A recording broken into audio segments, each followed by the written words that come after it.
Sheila Simmons knew the suitcase was hers before she reached Jeremy's porch. The brown leather had darkened at the corners, and a strip of blue ribbon was still tied around the handle. John had added that ribbon years ago, after 3 similar suitcases came off an airport carousel, and he claimed every one of them. She stopped halfway up the walk with a paper sack pressed against her hip.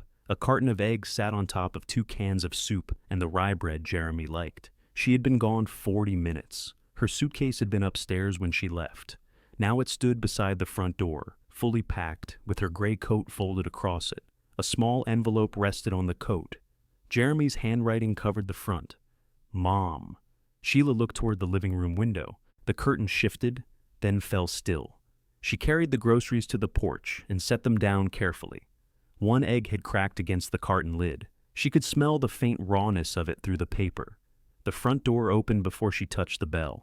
Jeremy came out wearing the pale blue shirt he used for meetings. At 50, he had his father's broad shoulders, though he held them differently. John had stood as if there was room for everyone. Jeremy stood as if he were keeping someone from getting past him. "You're back," he said. "I bought the bread you asked for." He glanced at the sack. "You didn't need to do that. You asked me this morning." "I know. I meant you didn't need to go out." Kelly appeared behind him. She had her purse over one shoulder and her car keys in her hand. Her eyes went to the suitcase, then away. Sheila understood that part first.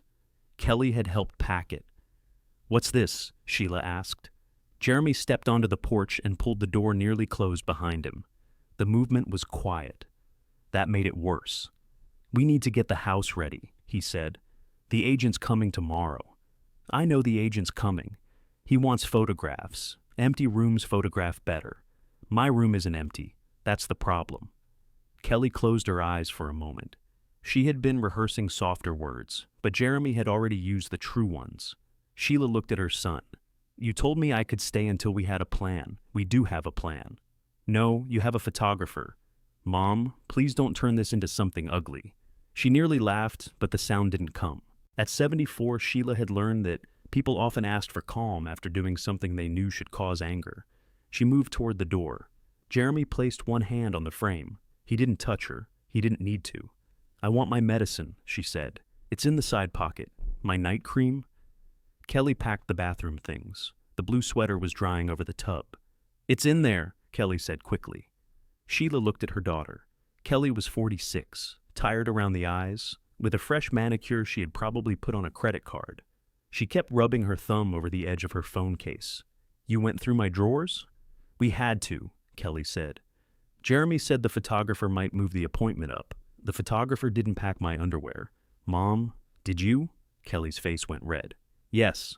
The answer landed more heavily than Sheila expected. She had changed Kelly's diapers, washed her clothes through college, and slept on a vinyl chair when Kelly had her gallbladder removed. Yet Kelly had entered the room where Sheila had slept beside John for nearly 40 years and reduced her life to whatever would close inside one suitcase. Jeremy picked up the grocery sack. "I'll put these away." "No, the eggs are leaking. They're mine." She took the sack from him.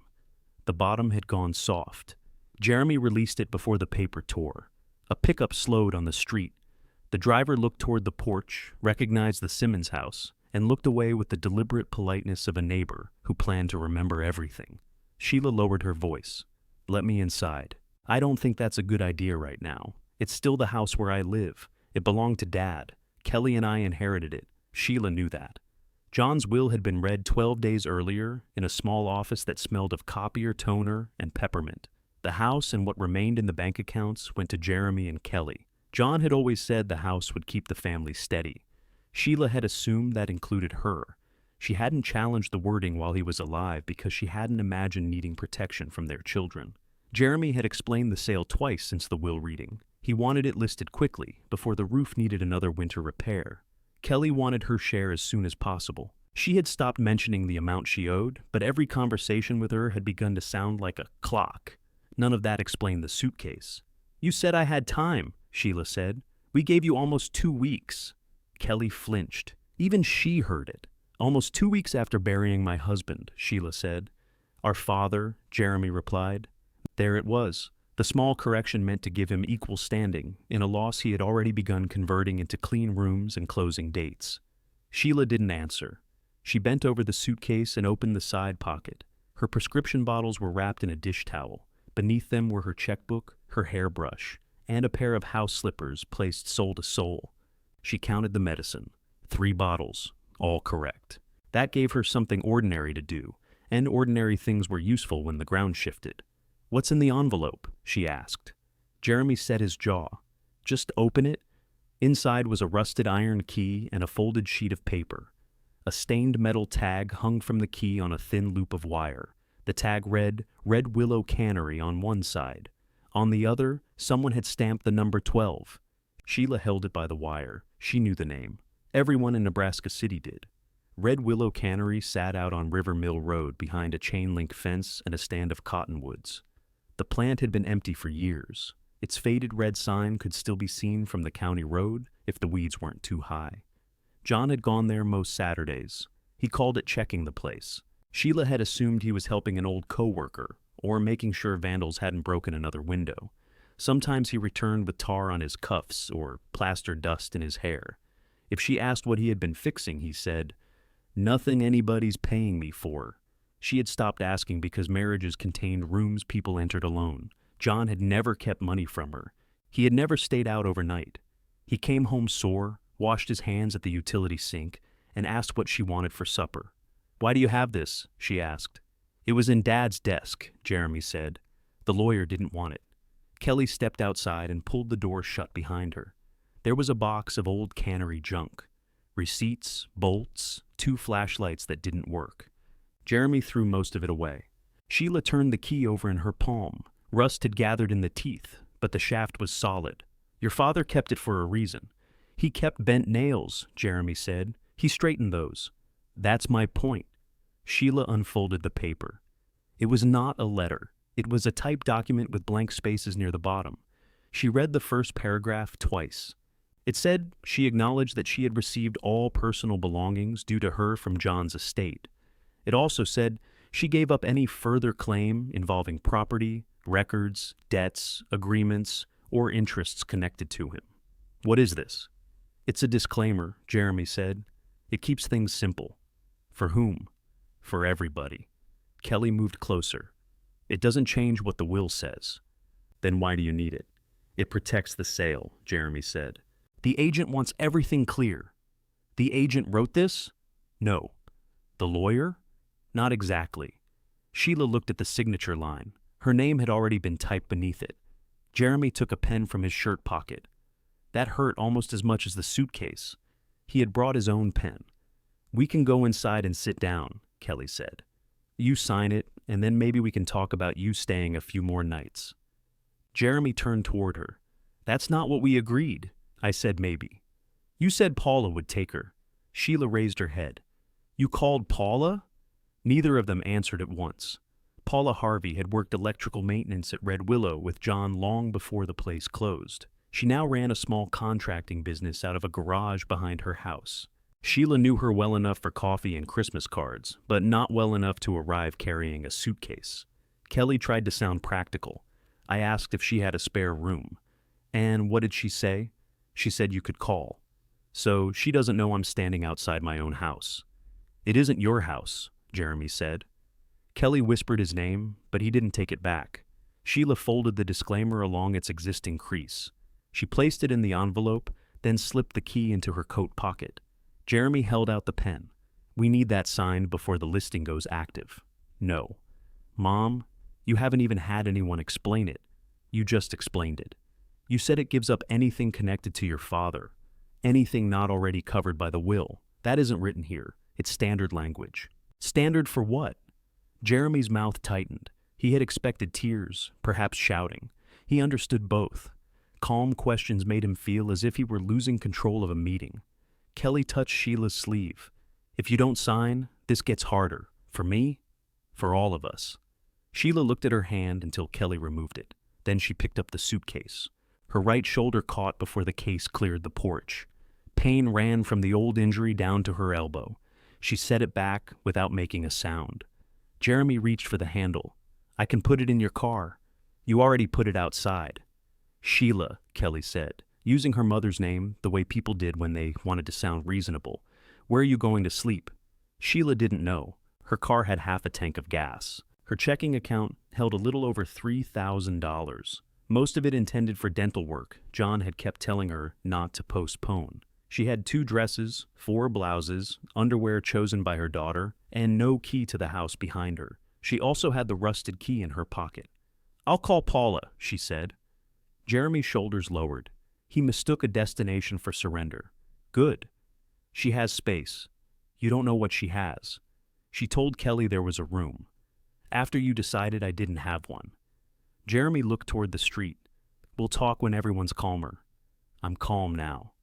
That silenced him. Sheila opened her car and moved the groceries one item at a time into the trunk. The carton had 2 cracked eggs, not one. She placed it inside a plastic bag she kept folded beside the spare tire. The rye bread stayed on the porch. Kelly wheeled the suitcase down the walk. She tried to lift it into the trunk, struggled, then let Sheila guide the angle so the wheels cleared the latch. It was a small thing, but Kelly followed her instruction without arguing. Before closing the trunk, Sheila opened the case and checked what had been packed. The blue sweater was there. So were John's framed photograph, her good shoes, and the cotton nightgown with the torn hem. Her wedding album was missing. "So is my mother's mixing bowl," she said. Kelly stared at the suitcase.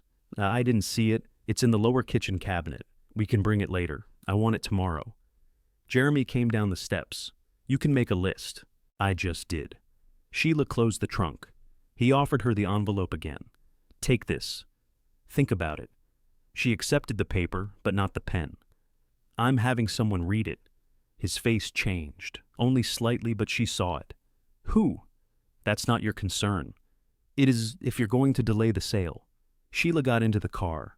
The rusted key pressed against her hip. She pulled it from her pocket and placed it in the cup holder, where the stamped number caught the afternoon light. Kelly stood beside the driver's window. "Mom, are you coming back tomorrow for my bowl, my album, and the rest of my clothes?" "I meant after that." Sheila put the key into the ignition. "That depends on what you do next." She drove 3 streets before pulling into the parking lot of a closed pharmacy. Her hands had begun to shake, and she wasn't going to call Paula while moving. The rusted key sat beside her. Red Willow Cannery. 12. She dialed the number from memory. Paula answered over the whine of a power tool. "Harvey Electric." "It's Sheila." The tool stopped. Paula's voice changed. "Where are you?" "In my car." "Where's your car?" Sheila looked at the suitcase reflected in the rearview mirror. "Near Central Avenue." Jeremy packed my things. There was a pause, brief and angry. "Come here," Paula said. "I need one night." "You can need more than one." Sheila touched the envelope on the passenger seat. "I also need you to look at something John left." "What is it?" "A key from Red Willow. It has a 12 stamped on the tag." Paula didn't answer immediately. When she did, her voice was careful. "Bring the key, Sheila. And don't sign anything before you get here." Sheila started the car again. This time, when she pulled into traffic, she knew where she was going. Paula lived in a yellow bungalow near Steinhardt Park, with a white work van backed into the narrow drive. Sheila parked behind it and sat for a moment. The porch light came on. Paula opened the front door before Sheila reached the steps. She wore canvas work pants and an old Red Willow sweatshirt with the sleeves pushed up. Her silver hair was held at the back of her neck with a pencil. "Where's the suitcase?" "In the trunk." "Leave it. I'll get the other end. I can manage. I know you can. I also know your shoulder." Sheila hadn't told Paula about the pain. She hadn't needed to. At John's funeral, Paula had watched her switch the guestbook pen from her right hand to her left. They lifted the suitcase together. Paula took the heavier end without making a point of it. Inside, the house smelled of hot dust and onions. An electric heater sat unplugged near the hall, its back panel removed. Tools covered one end of the kitchen table. 2 bowls of vegetable stew waited at the other. "You cooked," Sheila said. "I opened things and heated them. Don't spread rumors." The spare room was small and clean. A narrow bed stood beneath the window. Paula had cleared half the closet, though she had supposedly learned only that morning that Sheila might call. Fresh towels lay on a chair, along with a wrapped toothbrush and a new bar of soap. Sheila set her purse on the bed. "You didn't need to buy these. I buy toothbrushes in packs. You cleared the closet. I've been meaning to." "For whom?" Paula pulled the pencil from her hair. You want stew, or do you want us to keep lying politely? Sheila followed her to the kitchen. The key lay between their bowls while they ate. Paula turned it once with the handle of her spoon, careful not to touch the rust with wet fingers. That tag was made in the maintenance shop, she said. You're sure? Vernon had a stamp set. Everything got a number. Lockers, control boxes, cabinets, even the hooks for the long hoses. So 12 could mean anything, not with this kind of key. Paula wiped her mouth, then picked it up by the wire. The short keys opened desks and lockers. These longer ones were used on the records compartments in the compressor room. Sheila looked at the narrow shaft. Records compartments? Metal doors built into the wall. Each one had a number. They held service books, inspection sheets, equipment drawings. Whatever needed to stay dry. Was there a 12? There must have been. I remember 8 and 9. I used 9 whenever we worked on the main panel. Could the compartments still be there? If nobody tore them out. Can we get inside? Paula gave her a steady look. We can drive past in daylight. That's different from going in. Why? Because the loading doors were bad 10 years ago. The south roof leaked, and nobody has kept the power safe. John went in. John did several things I told him not to do. There was affection in the complaint. It made Sheila lower her eyes to the stew. Did he ever tell you what was in 12? No. He never mentioned 12 to me. The answer was plain. Paula wasn't hiding a last conversation or a promise made beside John's hospital bed. She knew the building and the key system, nothing more. Sheila had wanted something larger for half a minute. She had wanted Paula to say John had arranged everything and left clear instructions. It embarrassed her to notice how quickly she had reached for rescue, even from a dead man. Why did he keep going there? She asked. I thought you knew. I knew he checked on it. He patched things, watched for water after storms, ran people off a few times. For whom? I don't know. Who asked him? He never said anyone did. Paula pushed her empty bowl aside. That plant mattered to him. Maybe the key tells us why. Maybe it opens an empty cabinet. We don't know yet. Sheila nodded. The distinction helped. A fact was better than a hope dressed as one. Her phone rang inside her purse. Jeremy's name appeared on the screen. Paula stood. I'll finish the heater. You don't have to leave. No, but you might talk differently if I stay. That was true, and it annoyed Sheila. She answered after Paula carried the heater into the hall. Did you get there? Jeremy asked. Yes. Good. Kelly was worried. Kelly had not called. I need the rest of my things tomorrow. We're sorting that out. There's nothing to sort. They're mine. I mean the timing. The agent is coming at 10. I'll come at 9. Could you make it after lunch? No. He breathed out slowly. Sheila knew that breath. As a boy, Jeremy had used it when she told him to clean mud from the kitchen floor. As a man, he used it when anyone delayed a decision he had already made. Fine, he said. 9. Make a complete list so we only do this once. I need my mother's bowl, the wedding album, John's green file box, and my sewing basket. What's in the file box? Insurance papers, appliance receipts. Anything related to Dad's estate should stay here. The receipts include my refrigerator warranty and my dental records. Why would dental records be in an appliance file? Because I put the envelope there when I came home from the dentist. There was a pause. Jeremy disliked answers that couldn't be challenged without sounding foolish. All right, he said. I'll check. The agent will be walking through. He can walk around me. Mom, this is what I mean.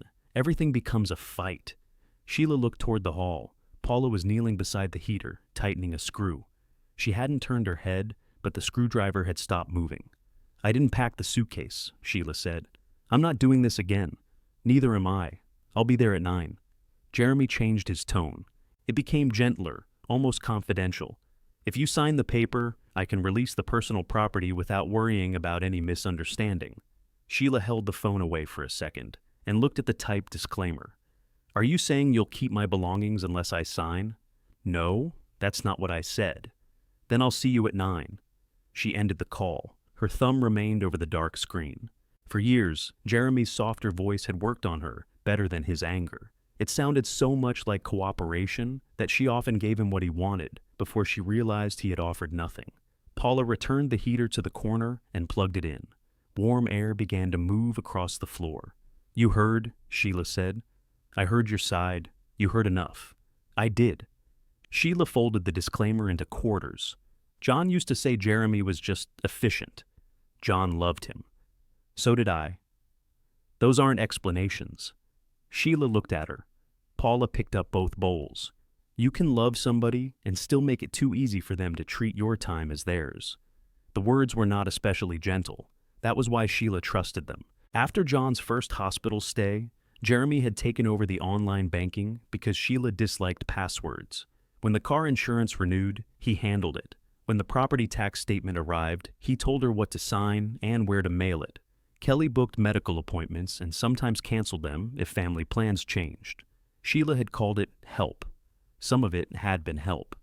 She had also stopped learning the passwords. She got up and carried the glasses to the sink. Leave those, Paula said. I'm not a guest who sits while you work. You arrived 20 minutes ago. I've had enough sitting done for me today.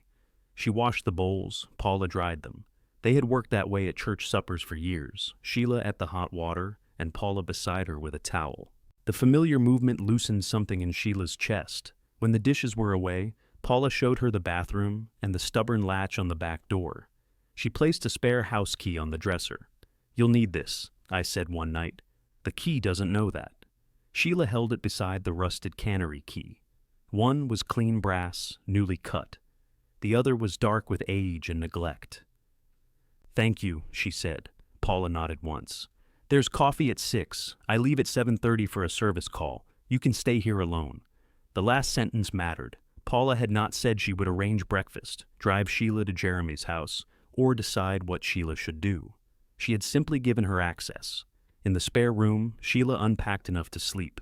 Kelly had chosen her oldest clothes and left the better blouses hanging at the house. She had packed 3 pairs of black socks, but no brown ones. She had included John's photograph, though not the wooden stand that held it upright. Sheila propped the frame against the lamp. John was smiling in the picture. It had been taken outside a hardware store after he won a gift certificate in a local raffle. He had spent it on roofing gloves and a new level, then bought Sheila lunch with his own money because he said prizes should improve 2 people's day. You made a mess, she told the photograph. The complaint felt more honest than telling him she missed him. She emptied her purse onto the bed.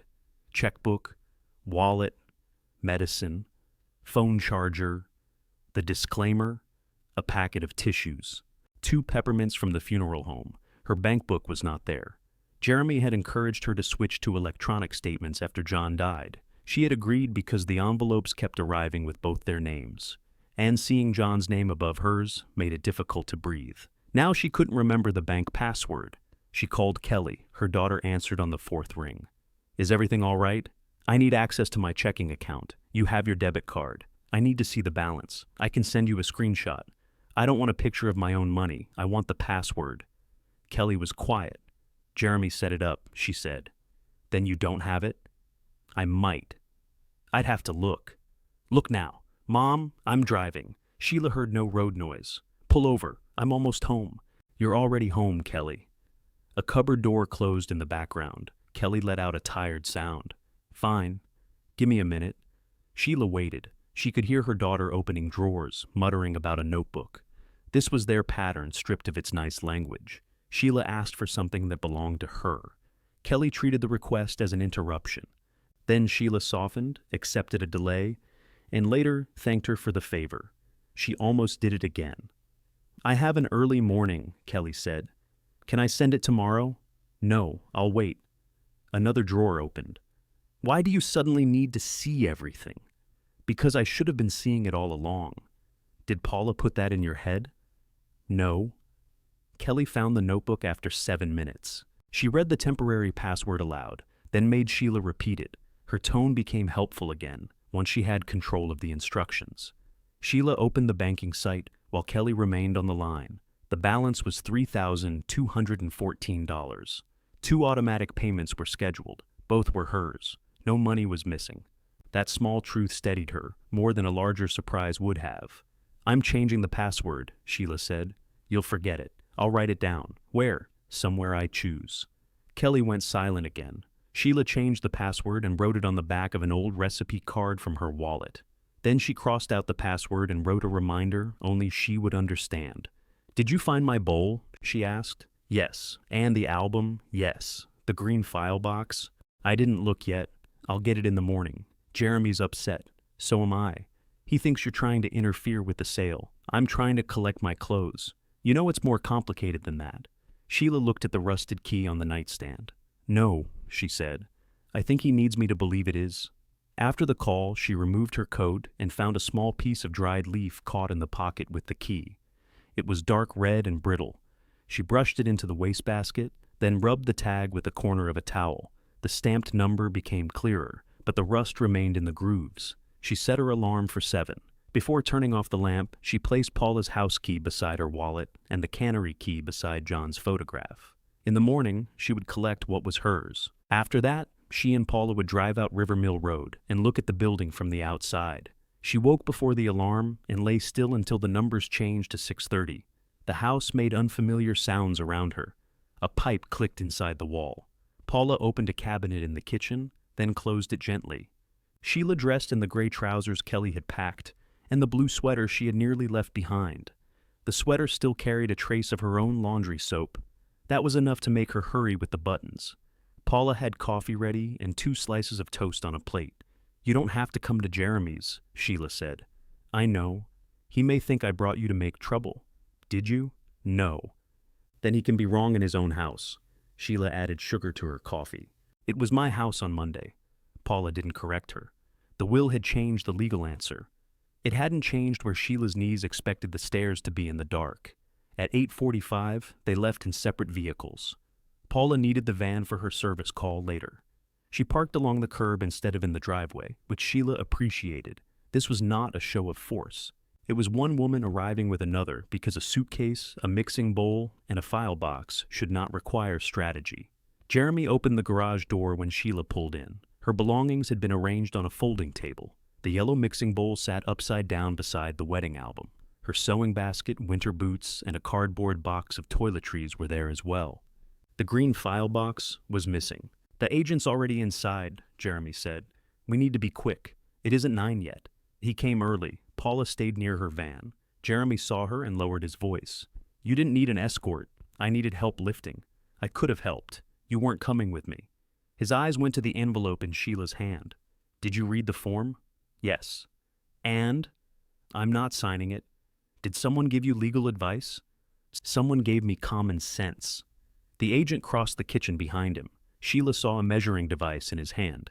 He glanced toward the garage, smiled without knowing whom the smile was for, then disappeared into the dining room. "Where's my file box?" she asked. "I went through it." "You did what?" "I needed to make sure no estate papers were mixed in. They weren't yours to inspect. There were bank statements with Dad's name. There were old statements from our joint account." "Exactly." Sheila felt the old pull to settle him. It had always arrived before she made a decision that inconvenienced the family. She could hear herself saying, "All right, keep it for now." She could almost feel the relief that would follow. His relief, not hers. "Bring me the box," she said. "We don't have time." "I do." Kelly came through the mudroom carrying a garment bag. "These are the better clothes. I found the brown socks too." She held them out as if she had solved the dispute. "Thank you," Sheila said. "Please get the green file box." Kelly looked at Jeremy. That glance was the ordinary pattern in full. Kelly appealed to him. Jeremy decided. Sheila waited and called the waiting piece. "No," Sheila said. Kelly blinked. "No what?" "Don't ask your brother with your eyes. I asked you." Jeremy folded his arms. "This is unnecessary." Kelly stood between them for a moment, then went inside. She returned with the file box. The latch had been closed incorrectly, leaving one corner of the lid raised. Sheila opened it on the folding table. Her dental envelope was there. So were the refrigerator warranty and receipts for repairs John had made around the house. A brown hanging folder marked Red Willow was empty. Sheila ran her finger along the bottom. A pale rectangle showed where papers had protected the cardboard from dust. "What was in here?" she asked. Jeremy stepped closer. "Old bills. Where are they? I told you. Most of that Cannery stuff was trash. You took papers from my file box and threw them away? They weren't yours. You didn't know what they were. They were receipts for a dead factory. Then why were they in our house?" He reached for the folder. Sheila closed the box before his hand got there. Kelly pressed her lips together. She had seen the receipts too. Sheila could tell by the effort she made not to look at Jeremy. "What did they say?" Sheila asked her. "I didn't read them. You looked through my drawers and packed my clothes, but you didn't look at papers marked Red Willow. Mom, I was helping. What did they say? Kelly shifted the garment bag to her other hand. Some were for roofing material. There was a county envelope. I don't know what was in it. How old? I didn't check. Last year, Jeremy said. Maybe the year before. Dad wasted money out there. That's all it proves. It proves something else to Sheila. John hadn't merely kept an old key. He had continued buying material for the building near the end of his life. Did you throw away the county envelope? Yes. When? Yesterday morning. Which trash? Jeremy stared at her. You're not digging through my garbage. Which trash? The truck already collected it. Sheila glanced toward the curb. The bins were empty. The information was gone because he had decided it meant nothing. She felt anger rise, but beneath it was a harder discomfort. For years, John had spent Saturdays at Red Willow and kept receipts in a box she used for warranties. She had never opened the folder. She had relied on him to explain anything that mattered. He had relied on her not to ask twice. She lifted the file box. I'm taking this. Jeremy's face tightened. If the estate lawyer needs anything in there, you have to provide it. If he asks, I'll answer. We're trying to finish this properly, so am I. Kelly helped Paula carry the garment bag and toiletries to Sheila's car. Jeremy remained in the garage. He stood beside the empty folding table, looking less like a man who had won an argument than one who had discovered that agreement could no longer be assumed. Sheila put her mother's bowl on the passenger floor herself. She wrapped it in the brown socks. Before leaving, she walked to the curb and checked the recycling bin. Nothing remained inside except a damp grocery advertisement stuck to the bottom. The deliberate act produced no papers, but it confirmed Jeremy's story about the collection. That annoyed her almost as much as catching him in a lie would have. He had discarded the receipts openly. He truly believed he had the right. At the end of the street, Paula turned toward her service call. Sheila followed for 2 intersections, then saw the van's right signal blinking toward River Mill Road. She called Paula through the car speaker. I thought you had work. I do. The customer is the other way. I moved them to 11. You didn't tell me. You would have said not to. That should tell you something. It tells me you're predictable. Follow me. Nebraska City thinned around them. Brick storefronts gave way to equipment sheds, bare fields, and roadside trees beginning to leaf out. River Mill Road ran low beside an old rail line. Patches of standing water shone between the ties. The cannery appeared beyond a bend. It was larger than Sheila remembered, a long brick building with a lower loading wing and a square tower near the center. Faded letters stretched across the wall. Several windows had been covered with plywood. Others showed black glass. The chain-link fence leaned inward near the road. A metal gate stood partly open, held by a loop of chain without a lock. Paula parked outside. We're looking, she said when Sheila joined her. We don't touch equipment. We don't cross water. If I say stop, you stop. You always talk to friends like employees, only the stubborn ones. A white notice had been fastened to the gate with plastic ties. Rain had blurred the bottom edge, but the print was readable beneath a clear cover. The city had inspected the property 6 days earlier, after a complaint. It listed blocked exits, damaged exterior panels, loose wiring, standing water near the east wall, and unsecured access. The responsible property owner was required to correct the hazards within 60 days or face further action. No owner's name appeared. Sheila read it again. Who made the complaint? It doesn't say. Who received the notice? Probably whoever the county lists. Jeremy said the cannery wasn't part of the estate. He may be right. Then who is responsible for this? Paula looked through the fence. That's one of the things we need to find out. They followed the gravel drive along the loading wing. Weeds had grown through cracks in the pavement, but the building did not look untouched. Newer roofing compound showed along a seam above the loading bays. 2 plywood window covers had galvanized screws without rust.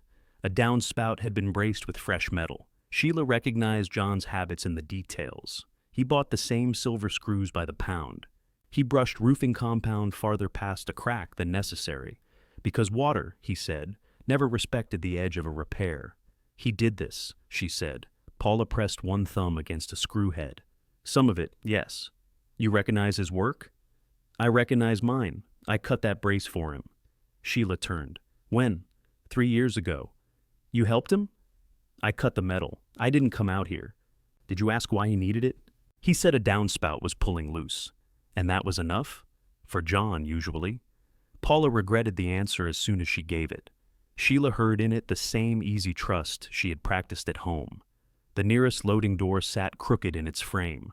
One bottom roller had slipped from its track, leaving a gap wide enough to see through.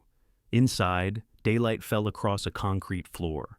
Old wooden pallets had been stacked near the wall, but a clear path ran between them. Paula put on work gloves and tested the side latch through the gap. It moved. "This is the unsecured access on the notice," she said. "Anyone can open it. Can you?" "Yes." The door rose less than 3 feet before the damaged roller caught. They crouched under it.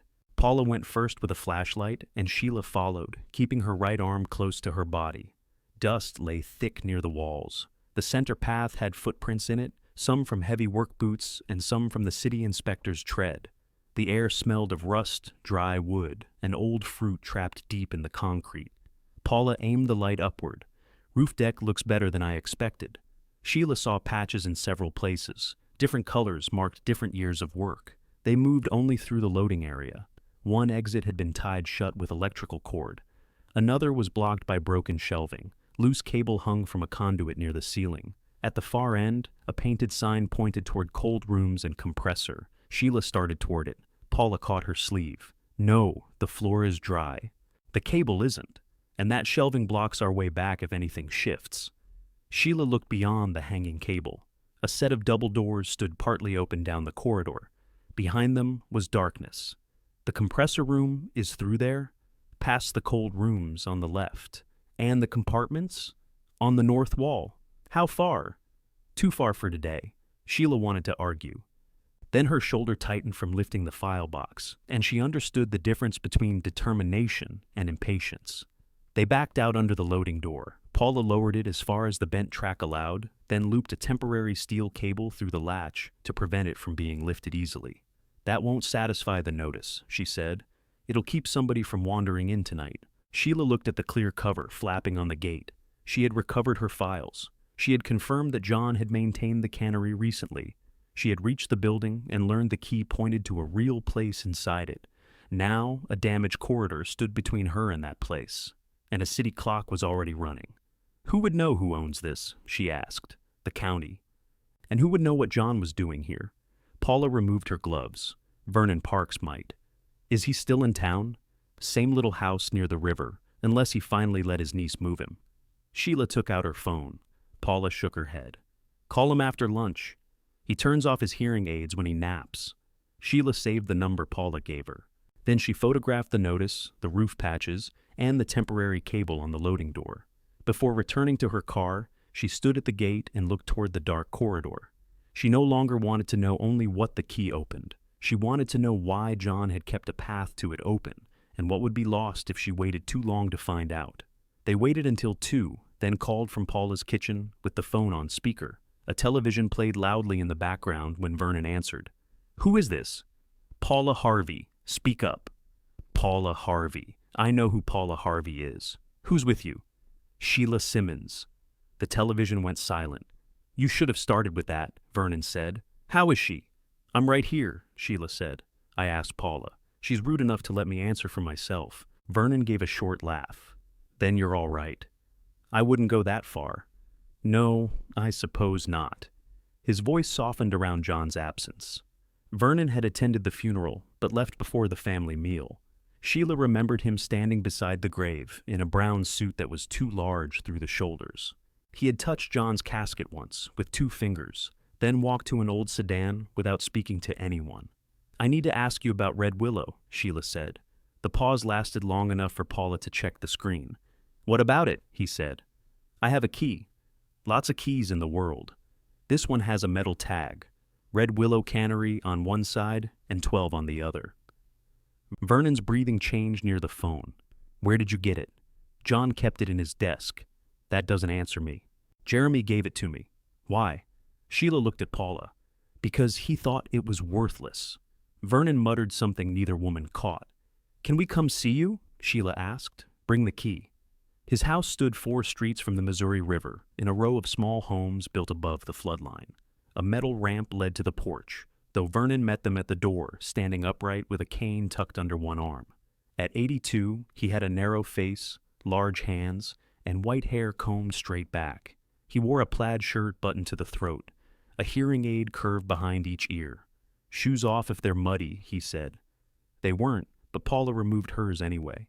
Sheila followed. The living room held a recliner, 2 wooden chairs, and a long shelf covered with miniature tractors. Framed photographs of the cannery filled one wall. In the oldest, workers stood in rows outside the loading wing. In a later photograph, Vernon and John leaned against a forklift, both wearing hard hats and trying not to smile. Vernon held out his hand. Sheila placed the key in it. He turned the tag toward the window and rubbed his thumb over the stamped number. "That's mine," he said. "The key, the tag." I stamped it. Paula said the number belonged to a records compartment. She remembers correctly once in a while. Paula sat down. "Be careful. I know where you keep the weak coffee." Vernon ignored her. There were 12 compartments in the compressor room. First 4 held manuals. 5 through 9 were maintenance records and drawings. 10 was for environmental tests. 11 held shutdown procedures. "And 12?" Sheila asked. "Management records." "What kind?" "Whatever management didn't want on an open shelf. Contracts, correspondence, insurance copies. It changed over the years. So John might have kept papers there?"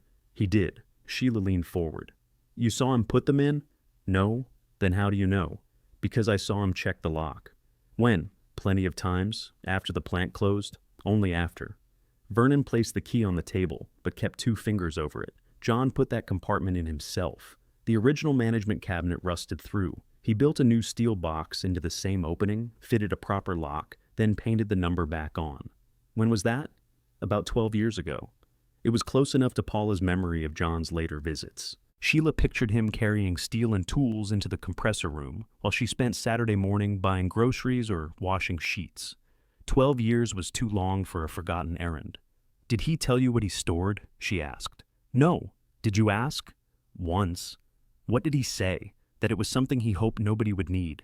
Vernon's fingers moved from the tag. Sheila picked up the key. "Did he say who?" "No. John could keep his mouth shut when he wanted." "Did you ever see the compartment open?" "Not after he replaced it." He checked the seal, turned the key, and left. "So, you never saw what was inside?" "I'm not telling you. I didn't see it because I'm protecting John. I didn't see it." Sheila believed him. Vernon had no interest in making the mystery more attractive. If anything, he seemed irritated that the key had left John's desk at all. "Why did John keep repairing the building?" she asked. "Because nobody else did." "Who owned it?" Vernon looked toward the wall of photographs. "That changed, or people said it changed." Plant company folded. A holding outfit stopped answering mail. County talked about taking it. John said the paperwork was a mess. "Did he ever say it belonged to him?" "No." "To me?" "No." The answers came without hesitation. Her hope narrowed again, but it didn't disappear. The key remained useful even if the building belonged to someone else. John had preserved one specific place inside it, and he had done so deliberately. Vernon got up with the help of his cane and went to a desk near the window. He returned with a small notebook. "You saw the city notice?" he asked. "This morning?" "Then don't be foolish. That depends on what you mean. The east wall takes water. The loading wing is sound enough, but the corridor has bad conduit. The cold rooms are concrete and tile. They'll stand longer than the rest of us. The compressor room door swells at the bottom. How do we reach it safely? We? Paula and me." Vernon looked at Paula. "You agreed to this?" "I agreed to inspect what I can inspect. You'll need to isolate the old service before anybody crosses that corridor. There may not be live service. There was when I checked last winter." Both women stared at him. "You were there last winter?" Sheila asked. "John asked me to look after he got sick." "That was new." "How many times?" "Twice." "He couldn't climb through the loading door anymore."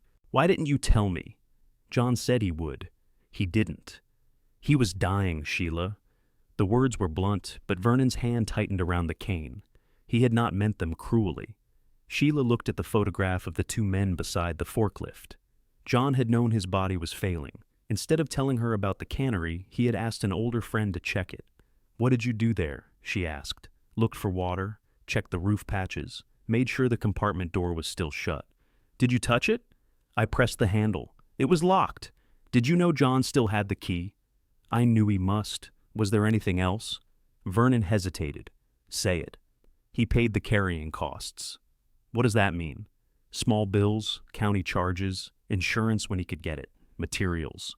He brought envelopes sometimes and asked if the description matched the parcel. What parcel?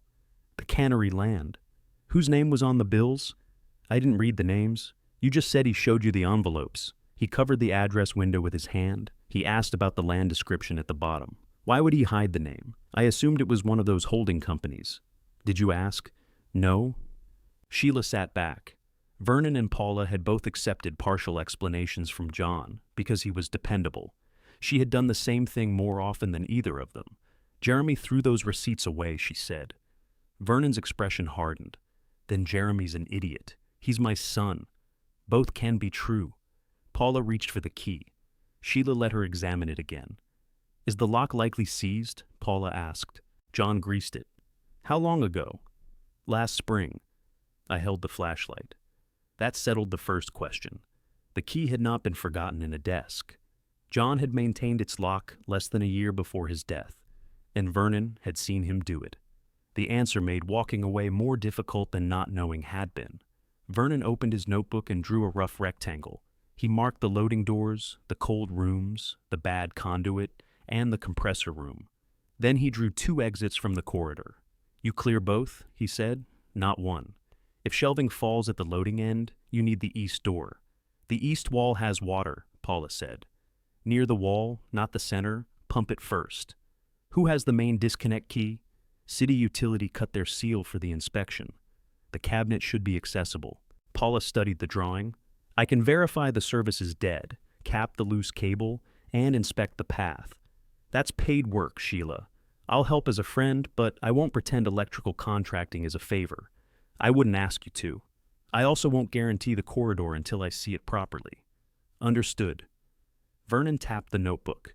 And somebody needs to find out who has authority to order work. You can't spend money on a building just because your husband kept a key. Sheila knew that. Still, the 60 days did not pause while ownership records were untangled. Back at Paula's house, they spread the drawing, the city notice photograph, and Sheila's checkbook across the kitchen table. Paula wrote a short list on a yellow pad. Electrical isolation, 2 clear exits, temporary lighting, water removal, loading door security, no compressor work, no roof work beyond an emergency cover. This is the minimum for access, Paula said, not full compliance. What will it cost? If Vernon helps identify the safe routes and we do it in stages, maybe $800 to start. More if the service cabinet is damaged. Sheila thought of the dental work. She thought of the $3,214 she had confirmed the night before. Write me an invoice. First I check who can authorize it. Write the scope now. We'll confirm authority before work begins. Paula nodded and began.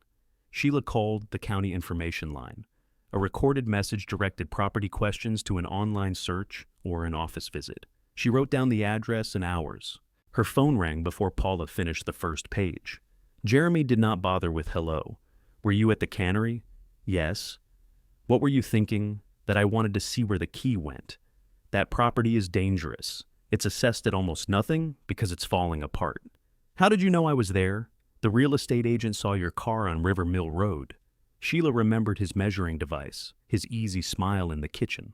Nebraska City could carry information faster than a telephone when people thought a family was misbehaving. Jeremy continued, If you get hurt, don't expect Dad's estate to be responsible. I don't.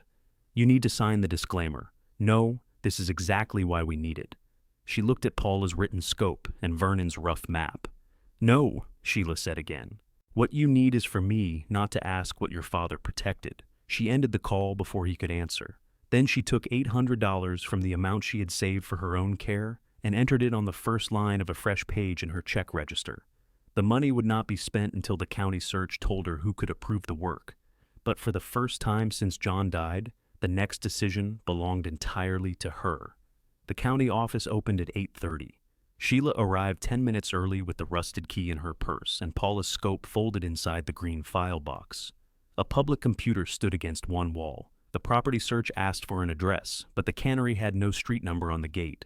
Sheila entered River Mill Road and got 14 parcels, most of them narrow strips near the old rail line. She recognized the Cannery from the map. The parcel page listed brick industrial buildings, loading pavement, and just over 6 acres of land.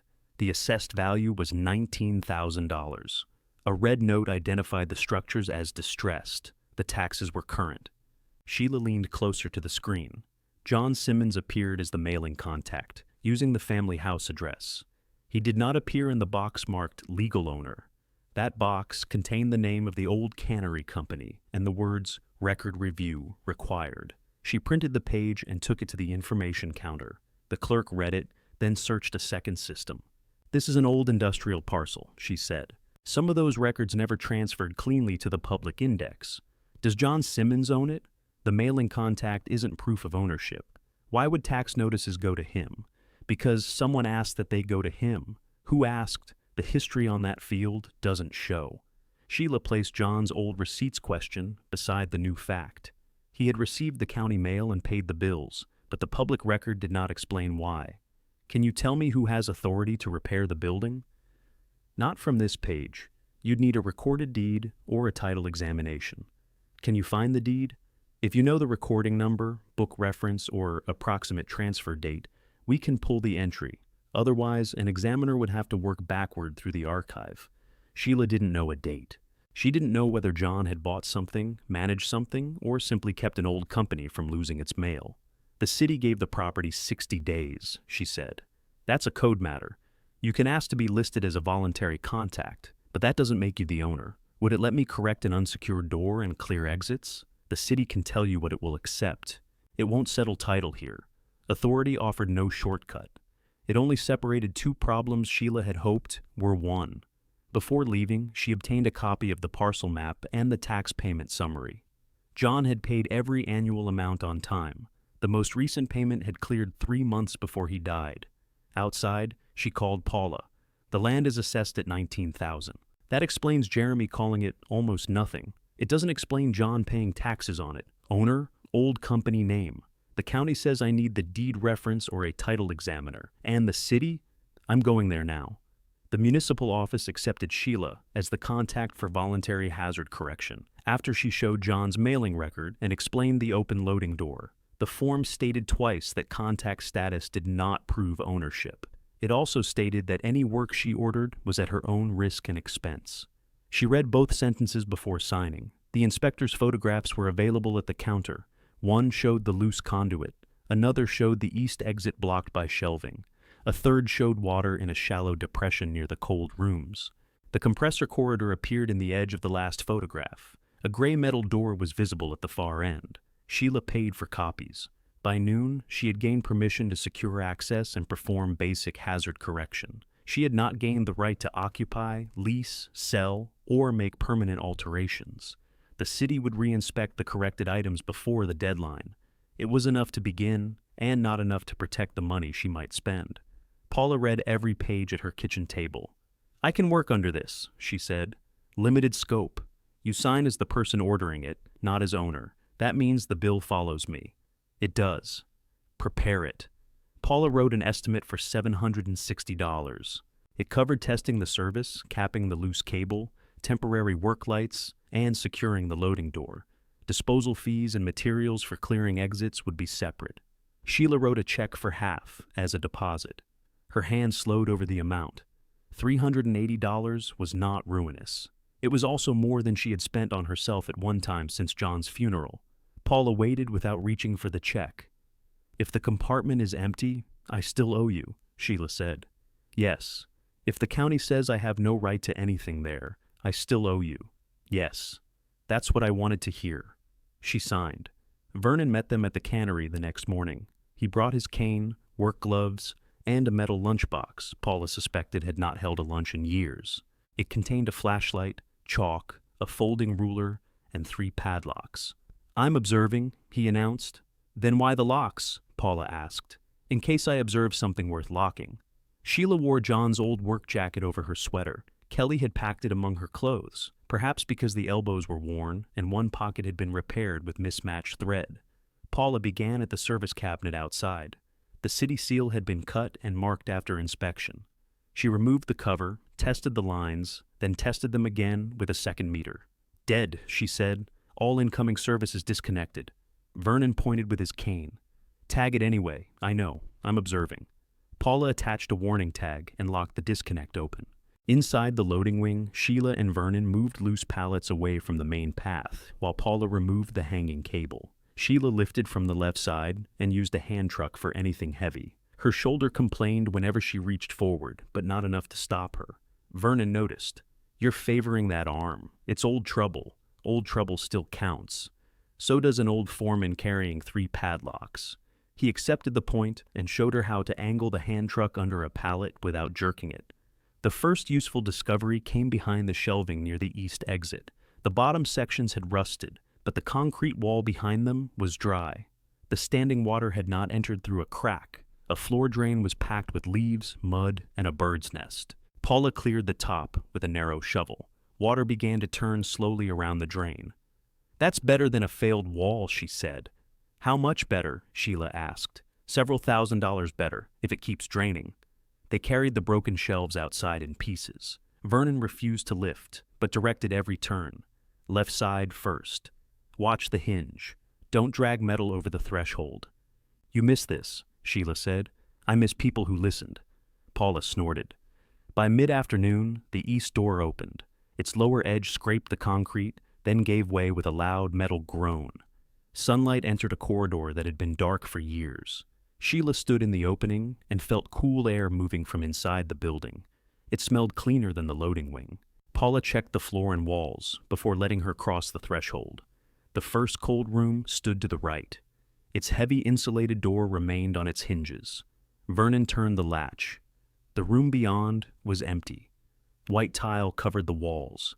Several tiles had cracked near the floor, but the ceiling was sound. Metal rails still ran overhead, where produce bins had once moved. Paula shone her light into the corners. No visible water damage. Vernon tapped one wall with his knuckles. Insulation sounds dry. Sheila walked to the center. Her shoes made a soft echo. The room was wide enough to hold more than the house Jeremy wanted to sell. It had no heat, no power, and no safe public use. Still, it was not a pile of bricks waiting to fall. How many cold rooms? She asked. 4, Vernon said. 2 this size, 2 smaller. Same condition? We'll find out. The second room had a damaged door seal but sound walls. The third contained broken carts and a row of empty steel racks. The fourth had standing water along one corner, though less than the inspector's photograph suggested. The compressor corridor remained blocked by a fallen storage cabinet. They could see around it now. Paula aimed the flashlight through the gap. There's the room, she said. The gray door from the city photograph stood 20 feet beyond the obstruction. Vernon marked the safe floor with chalk. Cabinet has to be emptied before it moves. Shelves inside may shift. Sheila tested one drawer. It opened 2 inches and stopped. We can do that tomorrow. Paula looked at the time. Not until I brace it. We've done enough. They secured both exits and replaced the temporary cable on the loading door with one of Vernon's padlocks. Sheila kept the key to that lock. It was smaller than John's and bright from new cutting. She had paid for access, worked for it, and now controlled it. Her phone showed 3 missed calls from Kelly. She called from beside the loading bay while Paula loaded tools. Jeremy says you hired someone, Kelly said. I hired Paula. With what money? Mine? For a building you don't own? I'm finding out who owns it. The county page says it's worth $19,000. Jeremy showed me. So he looked it up. He's worried you're getting attached to an old factory because Dad went there. I cleared an exit. You spent money clearing an exit. Yes. Kelly's concern was real, though it had money folded inside it. Any dollar Sheila spent now was a dollar she might later need from her children. That dependence frightened Kelly almost as much as delay frightened Jeremy. What happens when your savings are gone? Kelly asked. Sheila looked through the open east door toward the dry tile walls. I stop before they're gone. Who decides when that is? I do. Kelly lowered her voice. Jeremy thinks the city could come after the estate. The city accepted me as the contact. The form says that doesn't prove ownership. You signed something with the city, but you won't sign for us? I signed for work I chose. That's not fair. No, it's different. A car turned through the open gate. Jeremy parked beside Paula's van and got out before Sheila ended the call. He had the printed county page in one hand. Kelly said, He's there, isn't he? Yes, I told him not to go angry. You also told him where I was. Sheila ended the call. Jeremy walked past her and looked through the loading door. His anger changed when he saw the clear path and sunlight reaching the cold room corridor. He had expected rot that would make his argument for him. You opened all this? He asked. We made the loading area safe enough to inspect. We? Paula, Vernon, and me. Vernon appeared in the east doorway, mostly me. Jeremy ignored him. He held up the parcel page.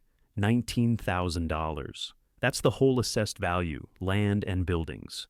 You've already spent almost $400 chasing a key into a liability.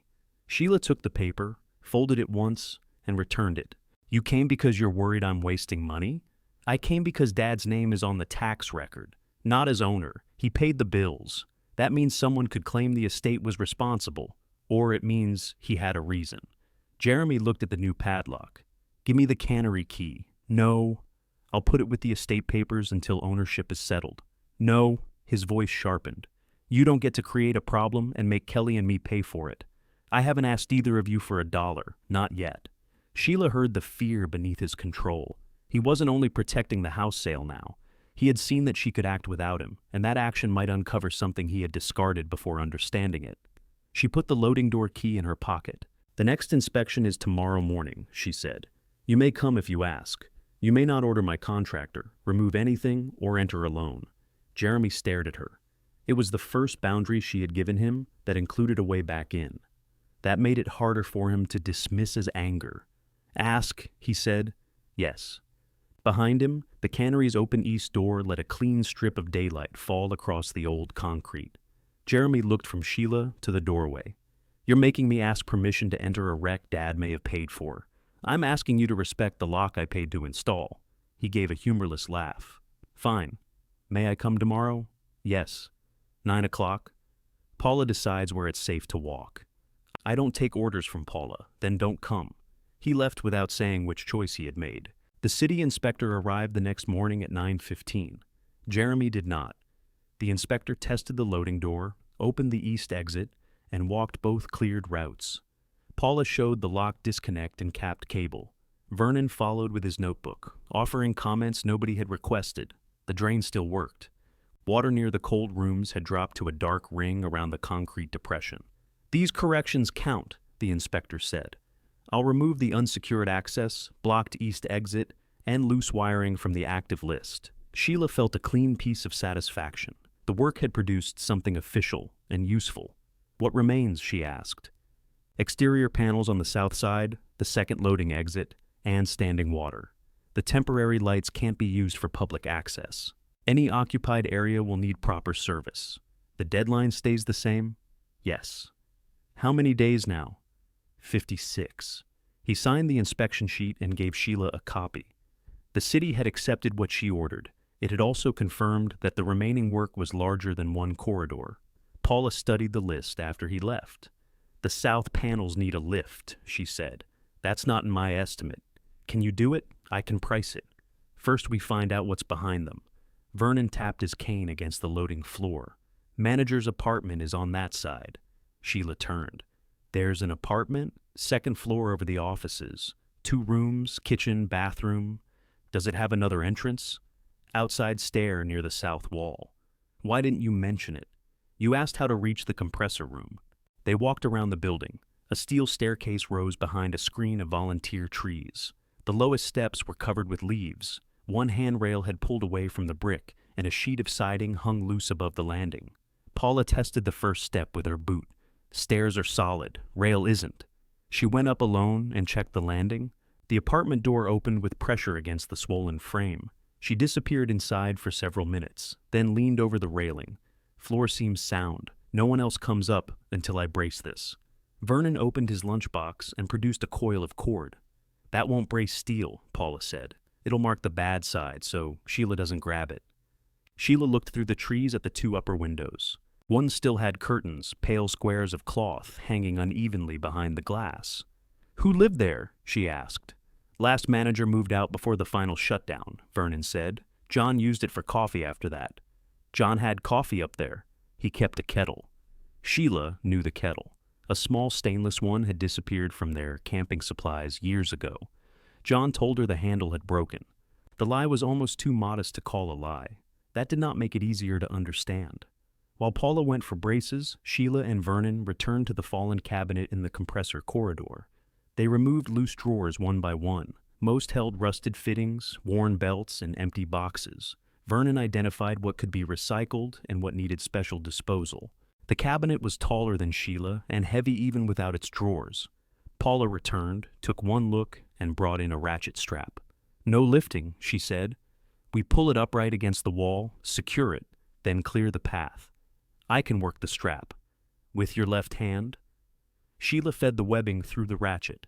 The cabinet shifted an inch, then caught on broken tile. Vernon used a pry bar to lift the corner while Paula tightened the line. "Again," Paula said. Sheila pulled. Her right shoulder moved before she could stop it. The pain came sharply, not like the dull ache she had been managing. Her fingers opened. The ratchet handle snapped back against the cabinet. Paula caught the strap.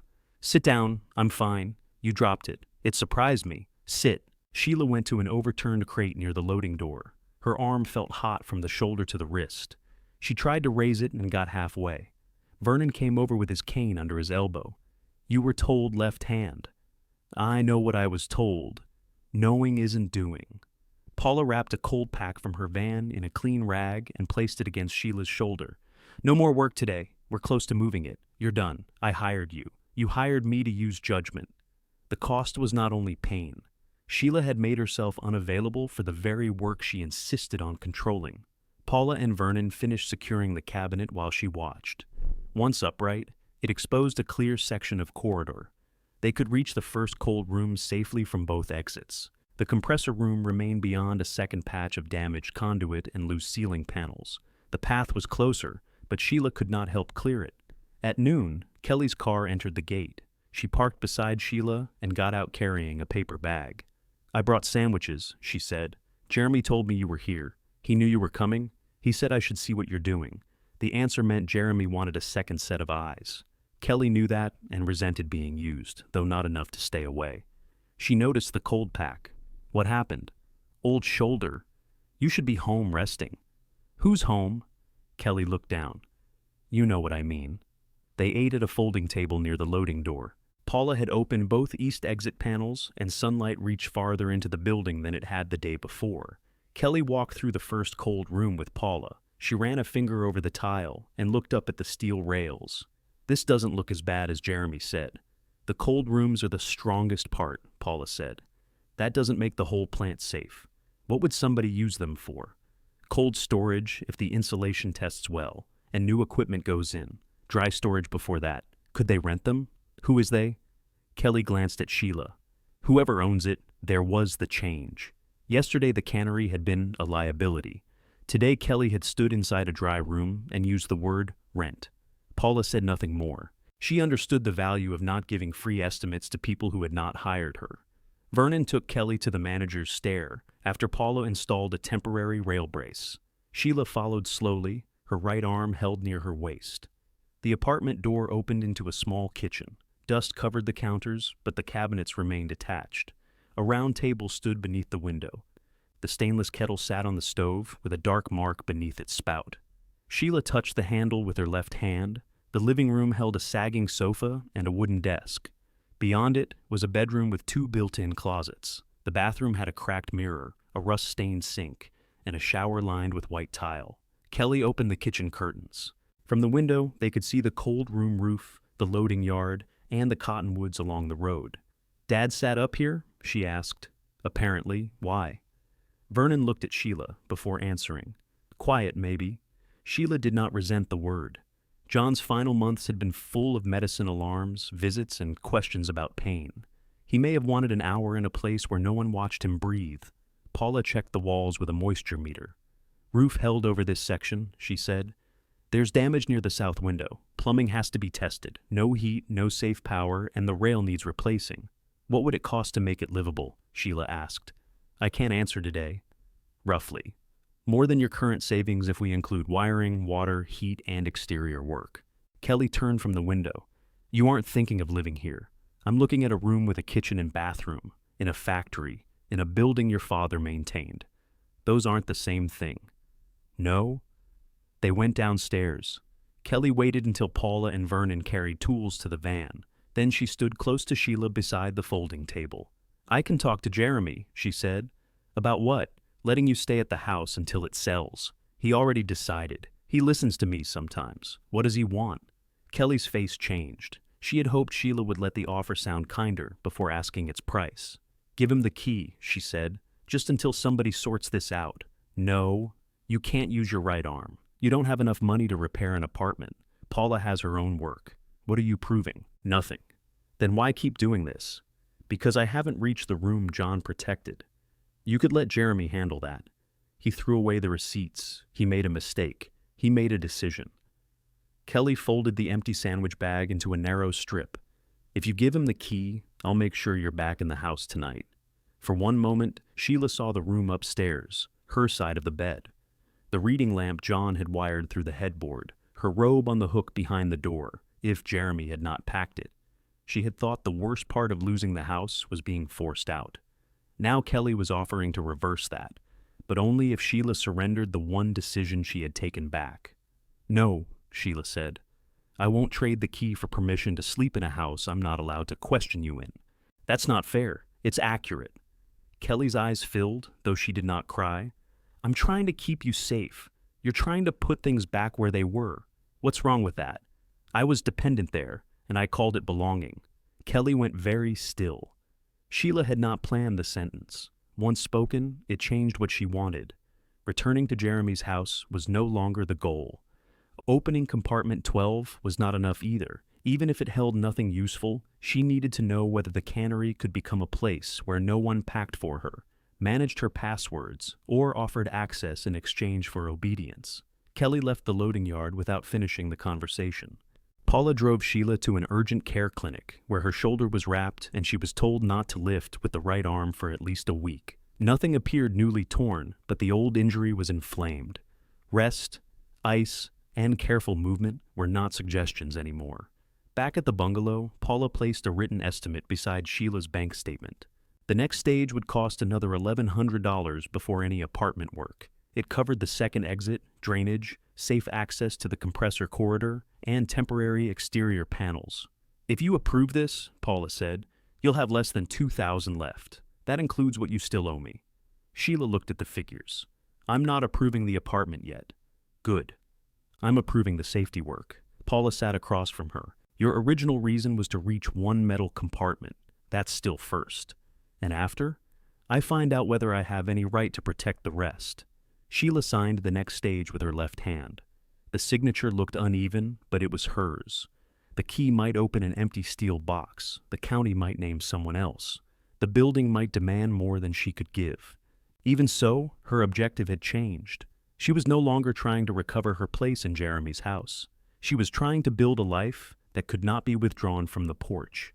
The next morning, Sheila made a list before she made coffee. She put each task in one of 3 columns. Paula would handle power, lighting, and anything above shoulder height. Vernon would identify equipment and safe routes. Sheila would handle records, city contact, receipts, and decisions.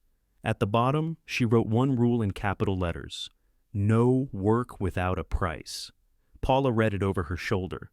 "That includes me, especially you." "Good." Sheila paid the balance on the first invoice and half the deposit for the second stage. Then she photographed both checks and placed the invoices in a new binder. She had spent much of her marriage trusting that John kept track. After he became ill, she trusted Jeremy. The problem wasn't that they had always done it badly. The problem was that she had stopped knowing enough to tell. Her right arm remained in a sling. She drove to the cannery with her left hand low on the wheel and the right resting against her body. Paula followed in the van with a portable pump and a rented material lift. Vernon was already waiting at the gate. "You're late," he said. "It's 8:55. I was here at 8:30. That means you're early. It means I'm retired." Paula unlocked the loading door. Sheila signed all 3 of them into the site log she had started in the binder. Vernon objected to the word visitor beside his name. "I'm not visiting." "Consultant, then. Am I getting paid?" "You're getting lunch. Consultant will do." The pump cleared the remaining water near the 4th cold room. Vernon showed Paula an old cleanout behind a removable grate.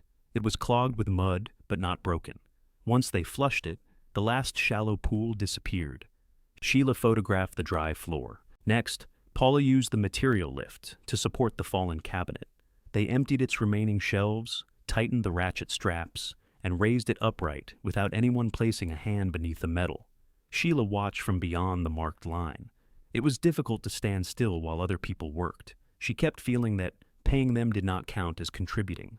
Then Paula asked for the site photographs from the city inspection. Sheila opened the binder and found the right page immediately.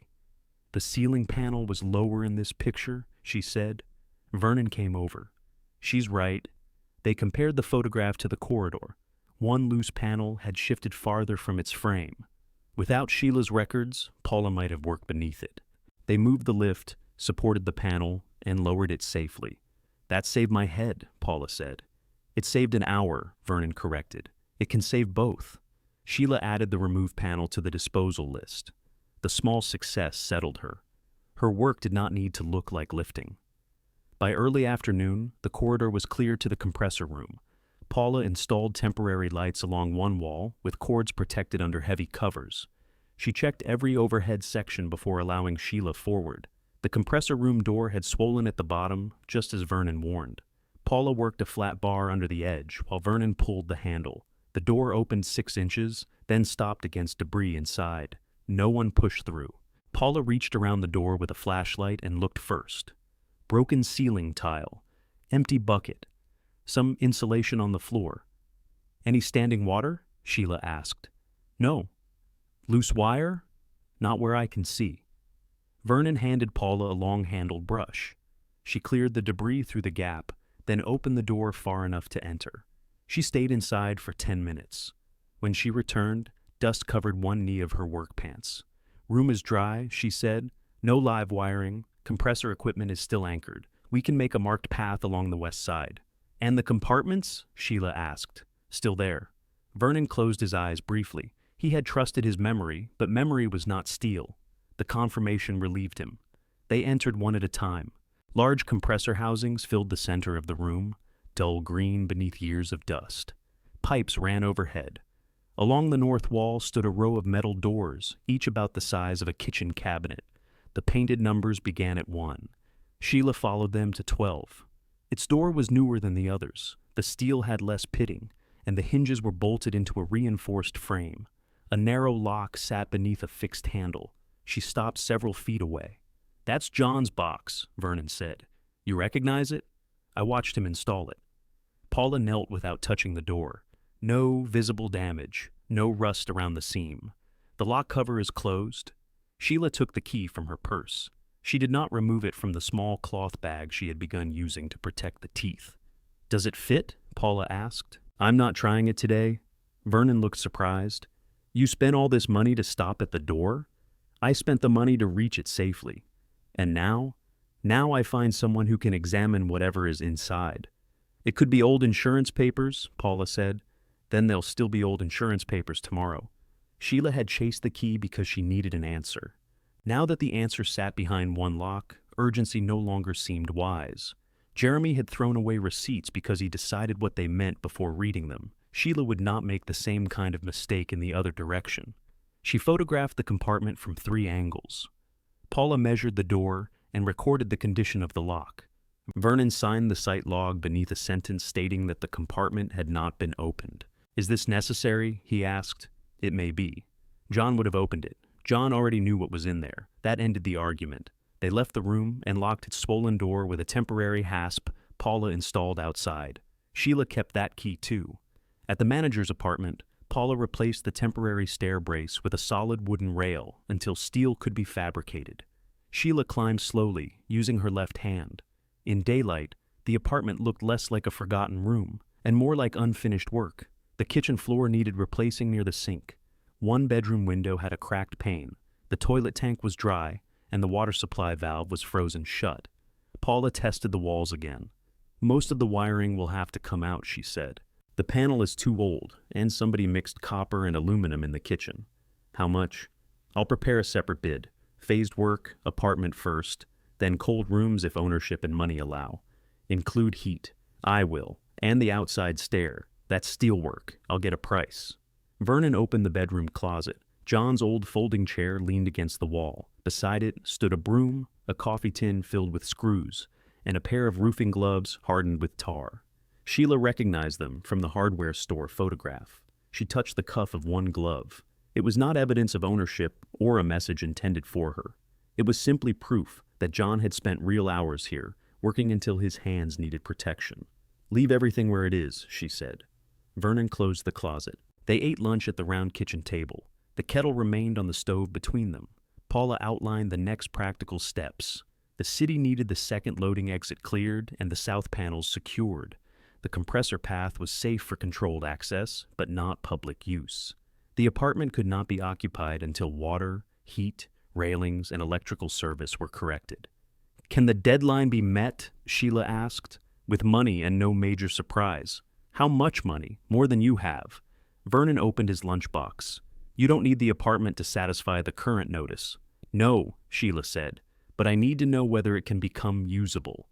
Paula looked at her. "Usable for you. For whoever has the right to use it. If that's me, I want a plan ready." That was the strategy now. She would not wait for the compartment to solve every problem. She would document the building, price the repairs, protect the contents, and prepare choices before anyone else could make them for her. After lunch, Sheila called the county office and asked for names of local title examiners who worked with old industrial parcels. The clerk gave her 3 public listings. Sheila called the first and learned there was a 3-week wait. The second did commercial work only for banks. The third was Gordon Barker. His receptionist said he could examine papers and search a recording reference, but he could not begin with nothing except a tax parcel and a family question. What would he need? Sheila asked. A deed, a book and page, or another recorded reference. "I may have that soon. Call when you do." Sheila wrote his name in the binder. She did not make an appointment she could not yet support. Before leaving the apartment, she photographed the rooms and the exterior view. She sent 4 pictures to a group message with Jeremy and Kelly. One showed the cleared exit. One showed the dry, cold room. One showed the manager's kitchen. The last showed compartment 12 from outside the marked safety line. Her message was short. The city accepted the first corrections. The numbered compartment exists and remains locked. I will open it only with witnesses present and arrange examination of any papers before decisions are made. If you want to attend, ask me directly. She pressed send. Paula watched from the sink. You didn't have to tell them. I'm not asking permission. I'm giving notice. Kelly replied first. I want to be there. Sheila typed, then ask. The 3 dots appeared, disappeared, then returned. May I come when you open it? Yes, Sheila wrote. I'll tell you when. Jeremy did not reply. They secured the building at 4:30. The east drain was clear, the compressor path was marked, and the apartment stair had a safe temporary rail. Sheila wrote each result in the site log. On the way back to Paula's, she stopped at a copy shop and printed the photographs. She added dates, locations, and the names of everyone present. Her shoulder ached, but the work she could do had become clearer. At 6, Paula received a voicemail while reheating soup. She listened, then put the phone on the table. Jeremy? Sheila asked. He says I'm performing unauthorized work on disputed property. He wants copies of my license, insurance, permits, and every invoice you signed. Will you give them to him? No? You're my customer. Could his objections stop the work? If he files it with the city, they may pause permanent work until ownership is shown. Safety correction is different, but he can make it harder. Sheila opened her binder to the photograph of compartment 12. Her strategy had worked once. There was now a safe path to John's locked records and a documented plan for the building beyond them. That success had also shown Jeremy exactly what he needed to block. At 8:12 the next morning, the city called Paula. She listened without interrupting, wrote 3 words on the back of an envelope, and thanked the caller. When she ended the call, she turned the envelope toward Sheila. Work paused. Title. What does paused mean? Sheila asked. No permanent repairs, no new electrical installation. We can remove our tools and keep the doors secured, but that's it until the ownership objection is resolved. Who objected? You know who. Sheila called Jeremy. He answered immediately. You filed with the city. I notified them that you aren't the owner. You don't know that. Neither do you. I told them exactly what I know. You told them Paula is taking money from a grieving woman to work on property she has no right to touch. Paula looked up. Sheila had not put the call on speaker, but Jeremy's voice carried. Did you tell them I hired her? Sheila asked. That doesn't make it better. Did you tell them the city accepted the first corrections?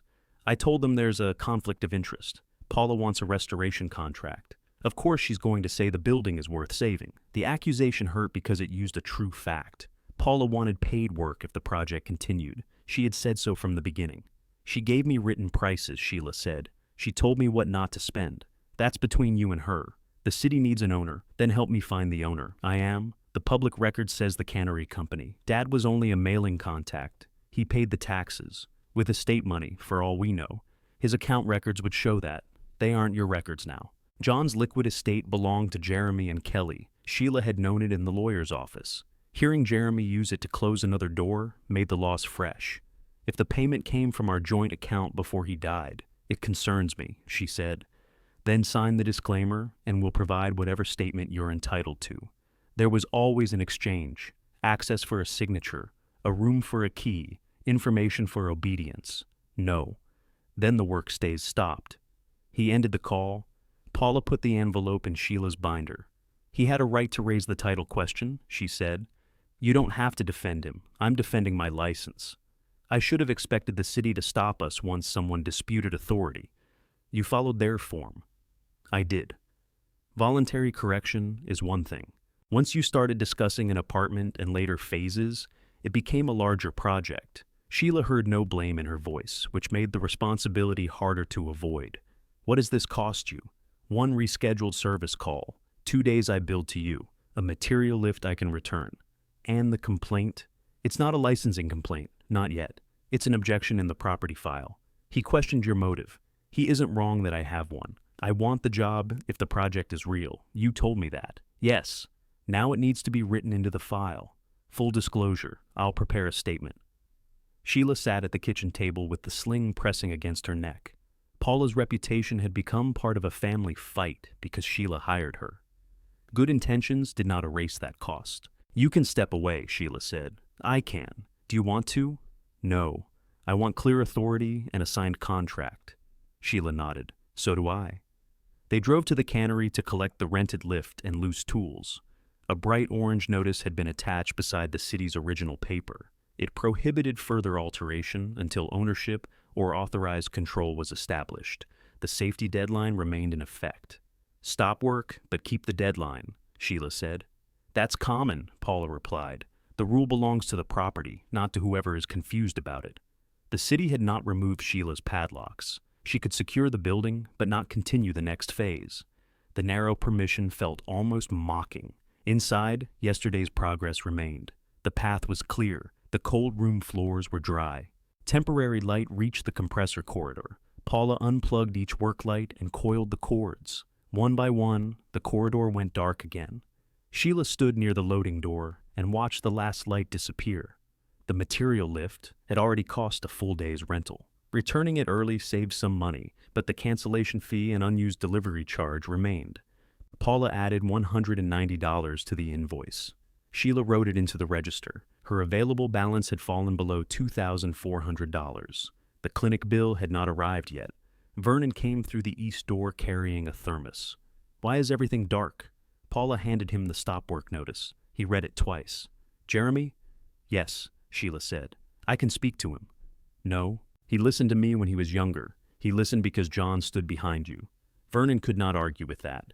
He walked to the compressor corridor and looked into the darkness. The room was accessible before the notice, he said. We aren't opening the compartment under a stop work order, Paula replied. Opening a lock isn't construction. Taking records from disputed property creates another problem. I didn't say take them. Sheila went to the orange notice. It barred alteration and repair. It did not state whether a person could inspect or retrieve records. I'll ask the city in writing, she said. Paula nodded. And we don't go in until the answer is written. Vernon lowered himself onto a crate. John should have told her. It was the first time he had said it plainly. Sheila turned. He thought he had time, Vernon continued. In the spring, he said he would bring you out once he fixed the apartment window. You knew that? I knew he meant to bring you. I didn't know why. When did he say it? before his second hospital stay. Why didn't you tell me at the funeral? Because the plant looked like this, and you had just buried him. What was I supposed to say? John wanted you to see a broken window? You could have told me he wanted me here. Vernon looked down at the cap of his thermos. I could have. The answer did not repair anything. It did place one more choice where it belonged. John had delayed. Vernon had kept quiet. Sheila had accepted years of vague explanations. Jeremy had thrown away receipts. No single person had created the whole confusion. Her phone rang. Kelly said, "Can we meet at the house?" "No." "Why not?" "Because I'm at the Cannery. That's what this is about." "Then come here." Kelly arrived 20 minutes later with Jeremy. He had not asked to enter, so Sheila met them outside the gate. Jeremy held a manila folder. Kelly carried nothing. "We spoke to the estate lawyer," Jeremy said. "He agrees the work should stop. Does he know who owns the Cannery? He says there's no evidence Dad owned it. That wasn't my question. He also says anything Dad stored there could belong to the estate." "Could? That's enough to protect it." Sheila looked at Kelly. "Do you agree?" Kelly rubbed her thumb over her phone case. "I agree nobody should take anything alone. I never planned to. You hired Paula without telling us. I used my money on a city hazard. A hazard at property connected to Dad," Jeremy said. Paula stood several feet away beside her van. She had deliberately stayed outside the family conversation, but Jeremy turned toward her. "You understand, you may not get paid for the rest of this." "I'm paid for work completed," she said. "Future work requires title clearance. And if Mom can't pay?" "Sheila is my customer. I discuss her account with her." Jeremy's face tightened at the use of Sheila's name without a family role attached. Paula had answered him as one professional answering another adult, not as a friend covering for someone's mother. He opened the folder. "I had a narrower form prepared. It only says Mom won't make a claim against the house sale or Dad's bank accounts based on the Cannery." Sheila read the page. The language was shorter, but it still released unknown claims connected to John's payments and records. "What do I get in return?" she asked. "We withdraw the city objection and all go in together." "So, you believe you can authorize entry?" "I believe we can stop fighting." "You started the stop. To protect everyone." She handed the form back. "No." Kelly stepped closer. "You don't even know what's in that compartment. Neither do you. That's why this is getting out of hand. You're spending money you need. Paula's losing work. Jeremy's holding up the house closing. The house isn't under contract. The agent has interested buyers." Sheila looked from one grown child to the other. Both wanted movement, but only in the direction that released them from uncertainty. They would allow her to continue if she first promised the answer could not change anything they expected to receive. "I will not sign away a claim before I know whether it exists," she said. Jeremy put the form back in the folder. "Then the city can sort it out." He walked to his car. Kelly remained by the gate. "He'll keep the objection active. I know. You could lose the deadline. I know. And if the city orders the building closed, I know that too." Kelly waited for fear to reverse the answer. It did not. After they left, Sheila photographed the orange notice and added it to the binder. Then she wrote to the city, requesting permission for one controlled records inspection. She proposed that all known interested family members attend, that the compartment be photographed before and after opening, and that no paper leave the room until an examiner identified it. She sent copies to Jeremy and Kelly. Jeremy replied within 5 minutes. "No inspection without a state counsel." Sheila read the sentence twice. He was trying to add another person with another schedule and another reason to delay.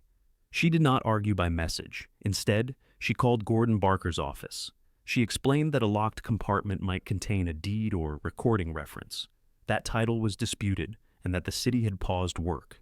She asked what he would require to examine any paper without assuming it was genuine. The receptionist put her on hold, then returned with a list. Clear photographs. All parties present if possible.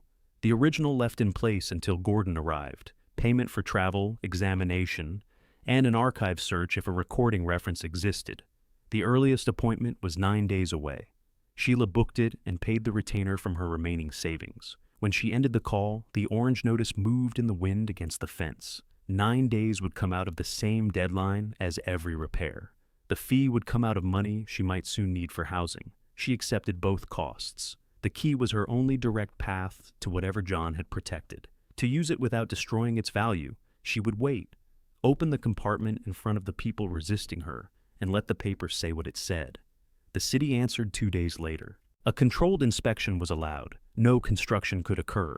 The temporary lights could be used if Paula tested them before entry. Nothing found in the compartment could be removed until the title examiner had seen it, and everyone claiming an interest had to receive written notice. The letter did not say Sheila had a right to the contents. It did not say Jeremy did either. It simply gave them a lawful way to stop guessing. Sheila printed 4 copies. Paula read the letter beside the kitchen sink. That removes the stop work question, not the ownership question. No, nothing removes that except the record. Sheila placed the original in the binder. Gordon's office says a recorded entry controls even when the public tax page is wrong. If there is an entry, if there is, she had grown more careful with those words, maybe, and if no longer felt like weakness. They kept her from spending hope as if it were money. The 9-day wait still had 7 days left. She could not repair the building, but she could prepare for the inspection. She obtained clear plastic sleeves, clean gloves, a portable document box, and a small battery camera that printed the date on each image. Paula added the cost to the invoice and showed Sheila the receipt. They also revised their contract. The first page stated that Paula had known John and had a personal friendship with Sheila. The second stated that Paula hoped to bid on later restoration, but had no ownership claim and no right to decide whether work continued. Every phase required a separate price and written approval. Paula signed first. "This may make me look self-interested," she said. "You are self-interested. So are you." Yes. They both signed. The disclosure did not weaken Sheila's trust. It gave the trust edges.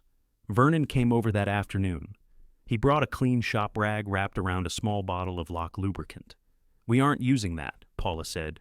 "You haven't looked at it. I know what it is. Dry graphite. The city-approved inspection, not lock repair. Graphite isn't repair. It is if the key won't turn without it." Vernon put the bottle back in his lunchbox. "Then what happens if the lock sticks?" "We stop," Sheila said. He stared at her. "We wait 9 days, bring an examiner, invite 2 people who threw out records, and then stop because a lock complains?" "Yes. You're beginning to sound like Paula." "Thank you," Paula said. That was not praise. They drove to the cannery to verify the route without entering the compressor room. Paula tested the temporary lights and checked the marked path. Sheila photographed the stop work notice, the padlocks, and the closed compressor door. At compartment 12, Paula examined the lock cover without touching the cylinder. A stamped maker's mark remained visible beneath the dust. She asked Vernon whether John had replaced the lock with the compartment. "Yes, same day." "Did this key open it then?" "I saw him turn a long iron key with a tag. I didn't read the number each time." Sheila removed the rusted key from its cloth bag and held it beside the lock without inserting it. The shoulder of the key matched the opening. So did the length. Paula photographed them together. "That confirms the type," she said. "It doesn't confirm the lock will turn. It confirms I didn't carry the wrong kind of key for 9 days, Sheila replied. That small uncertainty was gone. The remaining one would not yield without the live opening. They left the lock untouched. On the way out, Vernon paused in the first cold room. He ran his hand along the tile where a line of old mounting holes crossed the wall. "Growers used to queue trucks before dawn," he said. "Apples first, then tomatoes. We had to sweep between loads because one bad pallet could spoil a room." "You ran storage too?" Sheila asked. "Everything after the last manager left. What did it cost to operate?" "More than people guessed. Refrigeration, insurance, drain cleaning, door seals. Empty cold rooms still cost money if you expect them to work next week." Sheila wrote that in the binder. The building could become useful, but usefulness had carrying costs. John's payments had kept it from disappearing. They had not made it ready. At Paula's house that evening, Sheila priced a small apartment in town. The least expensive one required a deposit, the first month's rent, and proof of monthly income. Her Social Security would cover the rent and little else. After Paula's bill, Gordon's retainer, and the clinic charge, she could not provide the deposit without using nearly everything left. She closed the rental page. Paula saw the screen from across the table. "You're not in my way. That isn't the same as having a place. No. I need you to tell me when this becomes inconvenient. I will, before you resent it. I said I will." Sheila believed her, but the conversation showed another cost. Independence did not begin merely because she refused her children, for now she still slept in someone else's room. On the fourth day, Kelly called. "Jeremy got the city letter," she said. "So did you. He says Gordon Barker is your examiner." "He is. Did Dad know him?" "Not that I know." "Who pays him?" "I do. And if he says the papers belong to the estate, then they belong to the estate." Kelly was quiet. "You mean that?" "Yes. What if the compartment has bank records? Then he'll identify them. What if there's nothing? Then you and Jeremy can stop asking for the key." Kelly breathed close to the phone. "Could we go before the appointment?" "No. Just you and me." "No. We wouldn't remove anything. We would open it without the others. Jeremy is the reason everything stopped. He still gets notice." Kelly's voice sharpened. "Why are you protecting him?" "I'm not. I'm protecting the answer." Sheila understood what Kelly was offering. If they opened the compartment privately, Kelly could see whether it affected her debts before Jeremy built a response. Sheila could gain an ally by giving her daughter an advantage over her son. For years, Sheila had helped keep peace by speaking differently to each child. She told Jeremy that Kelly was worried, not irresponsible. She told Kelly that Jeremy was organized, not controlling. Each explanation softened one sibling and kept Sheila useful between them. It had also allowed both of them to avoid speaking honestly to each other. "I'm not opening it with you first," Sheila said, "and I won't tell you one thing and Jeremy another. He doesn't deserve that consideration. This isn't about what he deserves. What is it about? What I'm willing to become." Kelly let out a slow breath. "You make it sound like I asked you to steal. You asked me to keep a family fact from your brother until you knew whether it helped you. I asked because I'm scared, I know. That was the cruelest part." Sheila knew exactly how frightened Kelly was about money. She could use that fear to separate her from Jeremy. It might even work. She refused. "Come at 10 on Friday," Sheila said. "You'll see it when he does." Kelly did not answer for several seconds. "All right. Do you still want to be there?" "Yes." "Then I'll expect you." When the call ended, Sheila wrote Kelly's confirmation in the site log. Jeremy waited until the next morning to respond. His email was brief. He would attend, but he objected to any document being handled without estate representation. Gordon's office replied that an examiner identified records but represented no family member.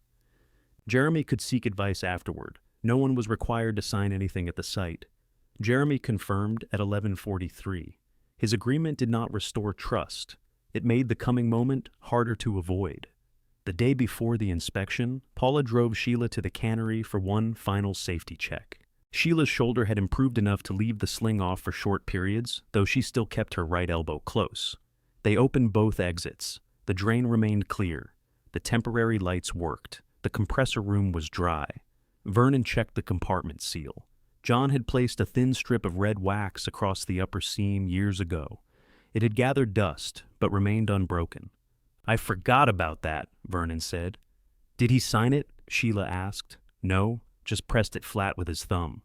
Paula photographed the wax. The intact seal removed another uncertainty. Nobody had entered the compartment since John last closed it. Sheila stood before the metal door. Tomorrow, the key would either turn or it would not. If it turned, whatever waited inside could return her to Paula's spare room with nothing except an answer. It could also divide her family along a line that would never disappear. Vernon touched the wall beside number 12. "You could still open it now," he said. "I'd witness." "No. Jeremy filed against you."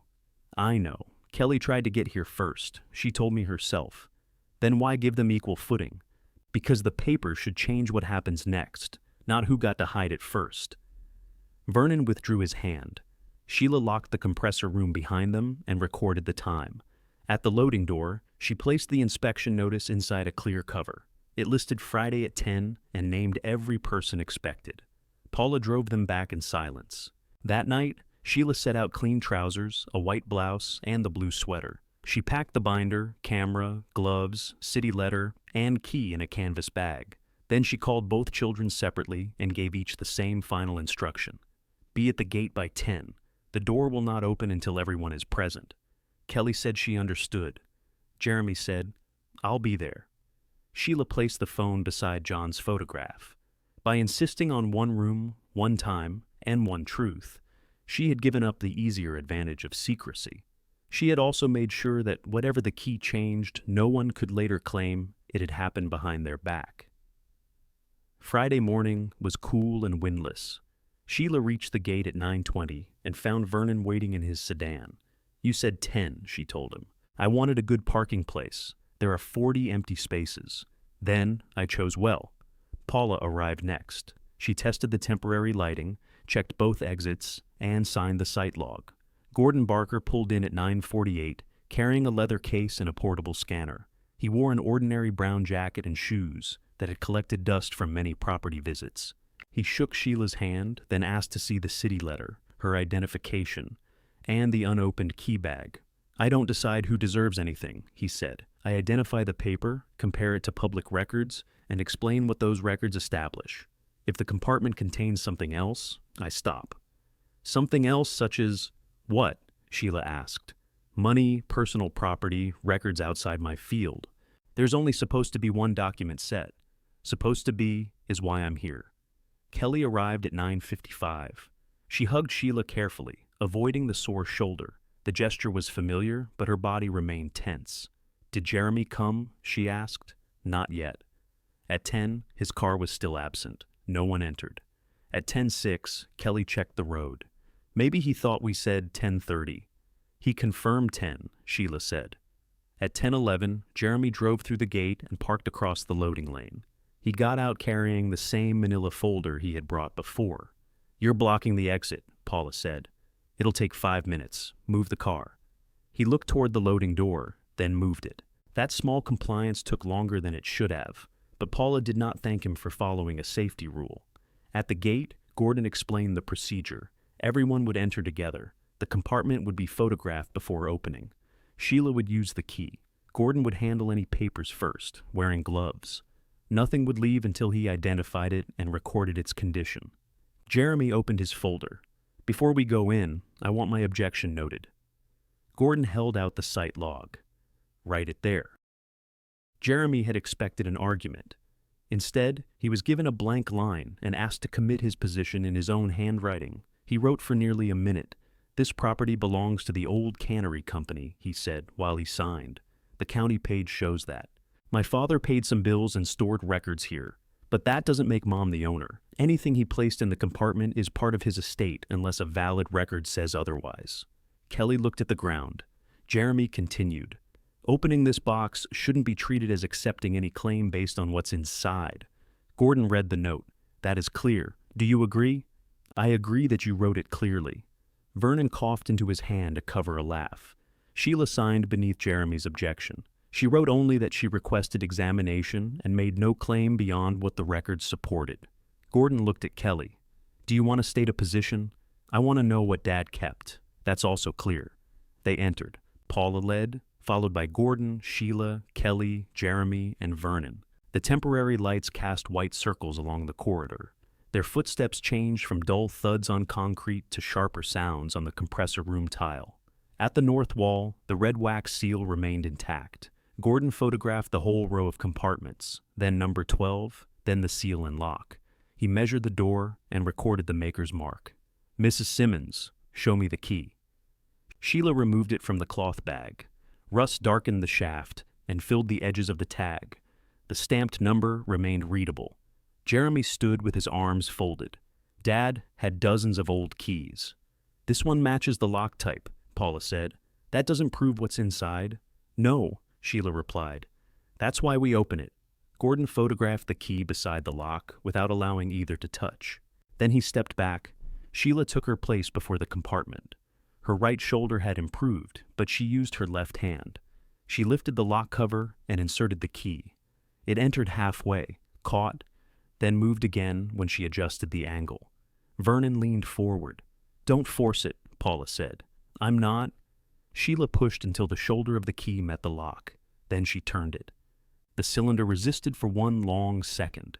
A dry click sounded inside the steel door. No one spoke. Sheila returned the key to center, pressed the handle, and broke John's wax seal with her thumb. The door opened toward her. Inside sat one flat document case wrapped in waxed cloth. Nothing else occupied the compartment.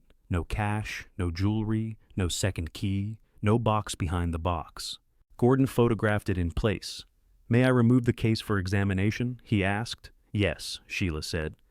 Jeremy answered at the same time. "Not yet." Gordon looked between them. "I can inspect it on the shelf, but the light is poor. No paper leaves this room."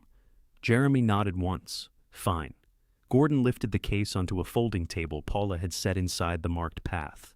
He put on clean gloves and opened the cloth wrapping. The first paper carried a county recording stamp. Sheila saw her name before she understood the rest. Sheila Simmons. Beside it was John Simmons. Gordon did not react. He examined the paper under a portable light, checked the embossed seal, and compared the page edges and staple marks. Then he read the first page from top to bottom. "What is it?" Kelly asked. "A warranty deed conveying this parcel and the cannery improvements to John and Sheila Simmons as joint tenants with right of survivorship." Jeremy stepped closer. "From whom?" "The company that held title at the time. The stated transfer date is 1998. That isn't on the county website." "No," Gordon said. "The assessor's public page carries a legacy name and tells users to review the record. Is it recorded? There's a reference here. I'm checking it." He entered the book and page numbers into his laptop. The county archive took several moments to load. Everyone waited while a small circle turned on the screen. Sheila looked at the deed. Her signature appeared near the bottom. She remembered signing papers in 1998 at John's request. He had brought them home after supper and said they were related to cleaning up old cannery obligations. She signed beside him at the kitchen table, while Kelly talked on the telephone in the hallway, and Jeremy searched the refrigerator for pie. She had not read the property description. John had not explained that the deed conveyed the plant to both of them. The memory did not feel like rescue. It felt like another example of how easily she had placed her name where someone she loved pointed. "I signed that," she said. Gordon glanced up.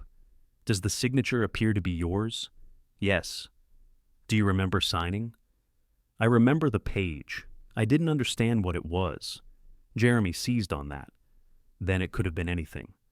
"It could not have been anything," Gordon said. "It has a recording stamp and a legal description. I'm verifying those now." The archive opened. Gordon compared the digital entry to the original, line by line. The recording date matched. The grantor and grantees matched. The parcel description matched the map Sheila had printed. So did the seal number and the clerk's notation. He requested a certified electronic copy through the county system and paid the fee from his account, adding it to Sheila's examination charge. "The recorded entry is genuine," he said. "The original appears consistent with it. I see no alteration in the names, parcel description, or survivorship language." Kelly sat on an overturned crate. Jeremy remained standing. "What does survivorship mean here?" Gordon answered in plain words. "John and Sheila owned the property together. When John died, his interest passed directly to Sheila. It did not enter his probate estate. The will left his property to us. A will controls property in the estate. This parcel passed by the deed's survivorship rule." Jeremy's face emptied before disbelief returned. "So Mom owns the whole thing, according to the recorded deed and John's death?" "Yes." Sheila placed her left hand flat on the table. The steel felt cold through the thin glove.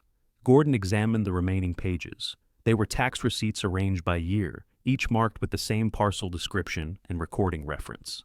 The last receipt matched the payment 3 months before John died. The final item was an envelope bearing Sheila's name. Gordon photographed it unopened, then handed it to her. "This is personal correspondence. You may read it here." The envelope had not been sealed with glue. John had tucked the flap inside. His handwriting filled 4 pages. It weakened near the end, but every line was readable. Sheila did not read aloud immediately. She moved to the last page and checked the signature. John Simmons. Above it, he had written the date from the spring before his second hospital stay. "What does it say?" Kelly asked. Sheila read silently first. John explained that the cannery company had transferred the property to both of them when old debts were settled in 1998.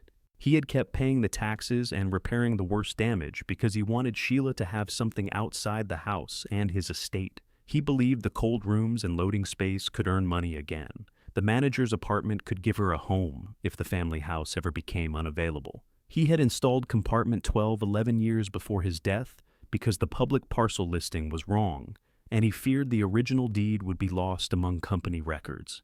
Near the end, he admitted the part Sheila needed most. I kept waiting until I could show you a finished place. Then I ran out of strong years before I ran out of plans. You should have known sooner. That was my mistake, not yours. Sheila stopped. No one asked her to continue. John had meant to protect her, but he had also made the protection depend on a rusted key, a sound memory, and time he did not have. Love had done real work here. It had also left her with 60 days and a building she could not yet afford. She folded the letter along its old creases.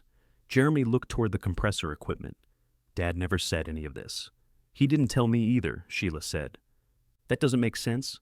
It makes more sense than the version you filed at the gate, Vernon replied. Sheila gave Vernon a small shake of her head. Jeremy had been wrong. He did not need humiliation added to the correction. Gordon's certified copy arrived on his laptop. He saved it, printed one copy on his portable printer, and handed it to Sheila. This is the county's certified entry. Keep it separate from the original. What happens to the papers here? She asked. They belong to the property owner. That is you. I recommend secure storage elsewhere after I finish the condition report. Jeremy looked at the disclaimer inside his folder. Sheila saw him understand that she no longer needed to sign it. More than that, he no longer had anything connected to the cannery that he could offer or withhold. She handed Gordon the document case. Complete your report. Then I'll move the original to safe storage and give both children copies. Jeremy looked up. He had not expected inclusion after his objection. Copies? He asked. You're entitled to know what your father did. You are not entitled to control it. Gordon closed the case. They left the compressor room together. Sheila locked compartment 12, though it now held only photographed empty space. At the loading door, she removed the old company name from the top of her working binder and wrote her own beneath the parcel number. The city deadline had not changed. The repair cost had not shrunk. Her shoulder still ached, and Paula's spare room was still where she would sleep that night. But when Sheila signed the site log as they left, she no longer wrote voluntary contact. She wrote owner. Gordon packed the original deed, receipts, and John's letter into an archival sleeve. Sheila placed them in the portable document box and locked it. Jeremy watched her put the key in her purse. You don't trust us with it, he said. I don't leave original records in an open building. That isn't what I meant. I know. Kelly stood near the loading door, reading her copy of the certified entry. She had reached the survivorship language 3 times and still looked as if the words might rearrange themselves. Vernon carried the folding table outside. Paula went with him, giving the family space without pretending she wasn't nearby. Jeremy waited until Gordon left. Dad couldn't have meant the whole property to go to one person. He wrote what he meant, Sheila said. He wrote that when he was sick. The deed was recorded long before he got sick. He wanted the cannery kept for the family. He wanted it kept for me. We are your family. Yes. The simple agreement unsettled him. He had expected her to deny the relationship, so he could accuse her of being bitter. Jeremy opened the manila folder again, though the disclaimer no longer had a purpose. The house and liquid estate were split between Kelly and me because Dad believed in treating us equally. Your father made those choices, and this creates a huge imbalance. The county assesses this place at $19,000. You don't believe that number anymore. No, neither do you. Kelly lowered her copy. Jeremy, stop. He turned on her. You were worried about the same thing yesterday. I was wrong about who owned it. That isn't the only question. For Jeremy, ownership had become a moral argument as soon as the legal one failed. If he could make Sheila feel selfish, he might still recover influence. She recognized the method because it had worked for years. You inherited what your father left through his will, she said. I'm not challenging that. The cannery passed to me under the deed. You will not manage it, sell it, borrow against it, or use it to negotiate with me. We wouldn't borrow against it. Good. You make us sound terrible. I'm stating boundaries. After everything I did while Dad was dying, you handled bills and appointments. I'm grateful for the work. It didn't buy authority over the rest of my life. Jeremy looked toward Paula and Vernon. You'd rather trust them. Paula shows me prices before I pay. Vernon tells me when he doesn't know. That helps. I was protecting you from a dangerous building. You put my suitcase outside and asked for a blanket disclaimer. Jeremy closed the folder. I'm not apologizing for getting the house ready to sell. I didn't ask you to. His refusal clarified the limit of the conversation. Sheila would not spend another hour trying to pull regret from him. "You may call me," she said. "You may visit after we arrange a time. You may not enter the cannery without permission. You will not receive a key. So, I have to make an appointment to see my mother? You had to let me inside to collect my own file box." He looked away first. Jeremy left without offering help. He also took the unsigned disclaimer with him. Kelly remained. "I could manage bookings," she said. "If you rent the cold rooms or loading space, somebody has to handle payments, schedules, insurance, all of it. You have a full-time job. I could do evenings. For what?" Kelly swallowed. "A percentage. How much? I don't know.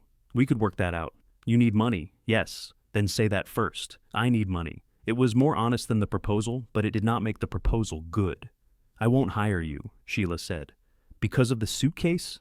Because you asked for a share before there's income, a lease, or completed wiring. You also offered me a room in exchange for the key." Kelly's face tightened. "I said I was sorry." "No. You said you were trying to keep me safe." Kelly thought back and realized Sheila was right.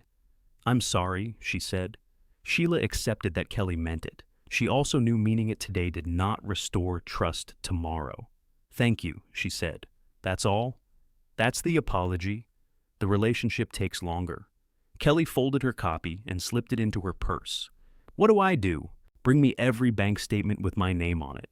Give me access to the family photographs before the house is emptied. Tell the agent which furniture is mine, and don't make that decision for me. I can do that. Do it before asking me for work." Kelly nodded. The next morning, Sheila delivered the certified entry and Gordon's report to the city. The ownership objection was removed from the property file. The stop work notice came down, but the original safety deadline remained. 46 days were left. Sheila called Paula from the parking lot. "We can resume." "Under the old scope only," Paula said. "Apartment wiring is a separate contract, I remember. And I want the first phase paid before I order new material. You'll have it." The rules sounded almost friendly now. That afternoon, Kelly arrived at Paula's house carrying 2 archive boxes. They contained joint bank statements, family photographs, Sheila's missing robe, the wooden stand for John's picture, and several kitchen items the agent had marked for removal. "I made an inventory," Kelly said. She handed Sheila 4 pages with every item listed. Jeremy disagreed about the dining table. "It was my parents' table. I told the agent not to photograph it as part of the sale." Sheila read the list. "Thank you. Can I help take this inside?" "Yes." Kelly carried both boxes to the spare room. She did not ask again about managing the cannery. When she left, she took the empty cardboard with her and arranged to return on Sunday with the rest. That action did not erase the porch. It gave Sheila one reason to answer the next call. 2 days later, Paula introduced a practical possibility. "A regional growers cooperative has been looking for storage near the highway," she said. "They lost space when a warehouse changed owners. Do they need refrigeration?" "Some. Mostly loading and dry staging during harvest. I know their director from a service job. You told her about Red Willow?" "I told her I knew of an authenticated owner with sound cold rooms and a safety plan. Nothing more." "Does she know you want the electrical contract?" "Yes." Sheila appreciated the order of those facts. "Ask if she wants to see it." Deborah Fleming arrived the following Tuesday in work shoes and a green canvas jacket. She carried a measuring wheel and a clipboard, but no promises. At the gate, she asked Sheila directly, "Are you the owner?" Sheila handed her the certified entry. Deborah read the names and parcel description, then returned it. "All right. Show me what can be used and what cannot." Paula led the safety portion of the tour. Sheila explained the city deadline, the completed corrections, and the remaining exterior work. Vernon described the cold room construction and drainage without claiming the old refrigeration could be revived cheaply. Deborah measured the loading area first. She checked truck clearance, door width, floor condition, and road access. In the cold rooms, she examined tile, insulation access, and door seals. She did not admire the building, she tested it.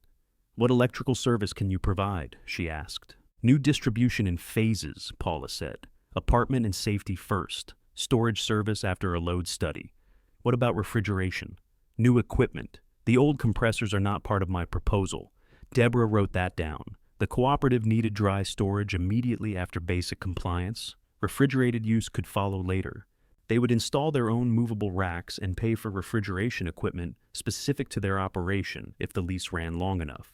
Sheila asked about insurance, sanitation, access hours, and utility costs.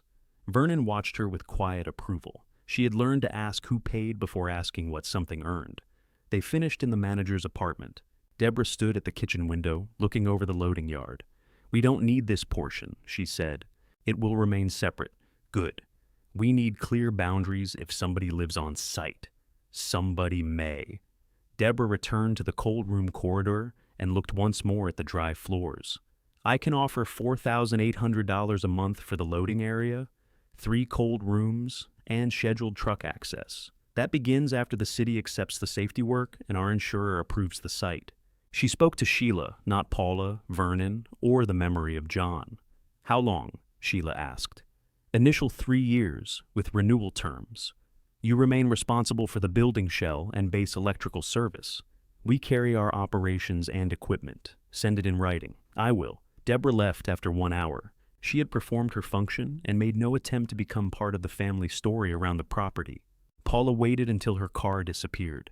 4,800 changes the repair plan. It doesn't pay anything until the building passes. No, and it creates operating costs. Yes. Sheila looked at the cold room doors. The offer was not a gift hidden behind the deed. It was a business obligation with deadlines, insurance, wiring, maintenance, and people depending on her decisions. That evening, Deborah's written offer arrived. Sheila placed it beside Paula's phased bid and the city calendar. One document showed what the cannery could earn. The others showed what it would require first. She picked up her pen and began marking the work that had to happen before either one became real. She marked the south panels first. They were part of the city deadline, and they protected the apartment wall. Paula priced the lift, fasteners, and exterior materials separately.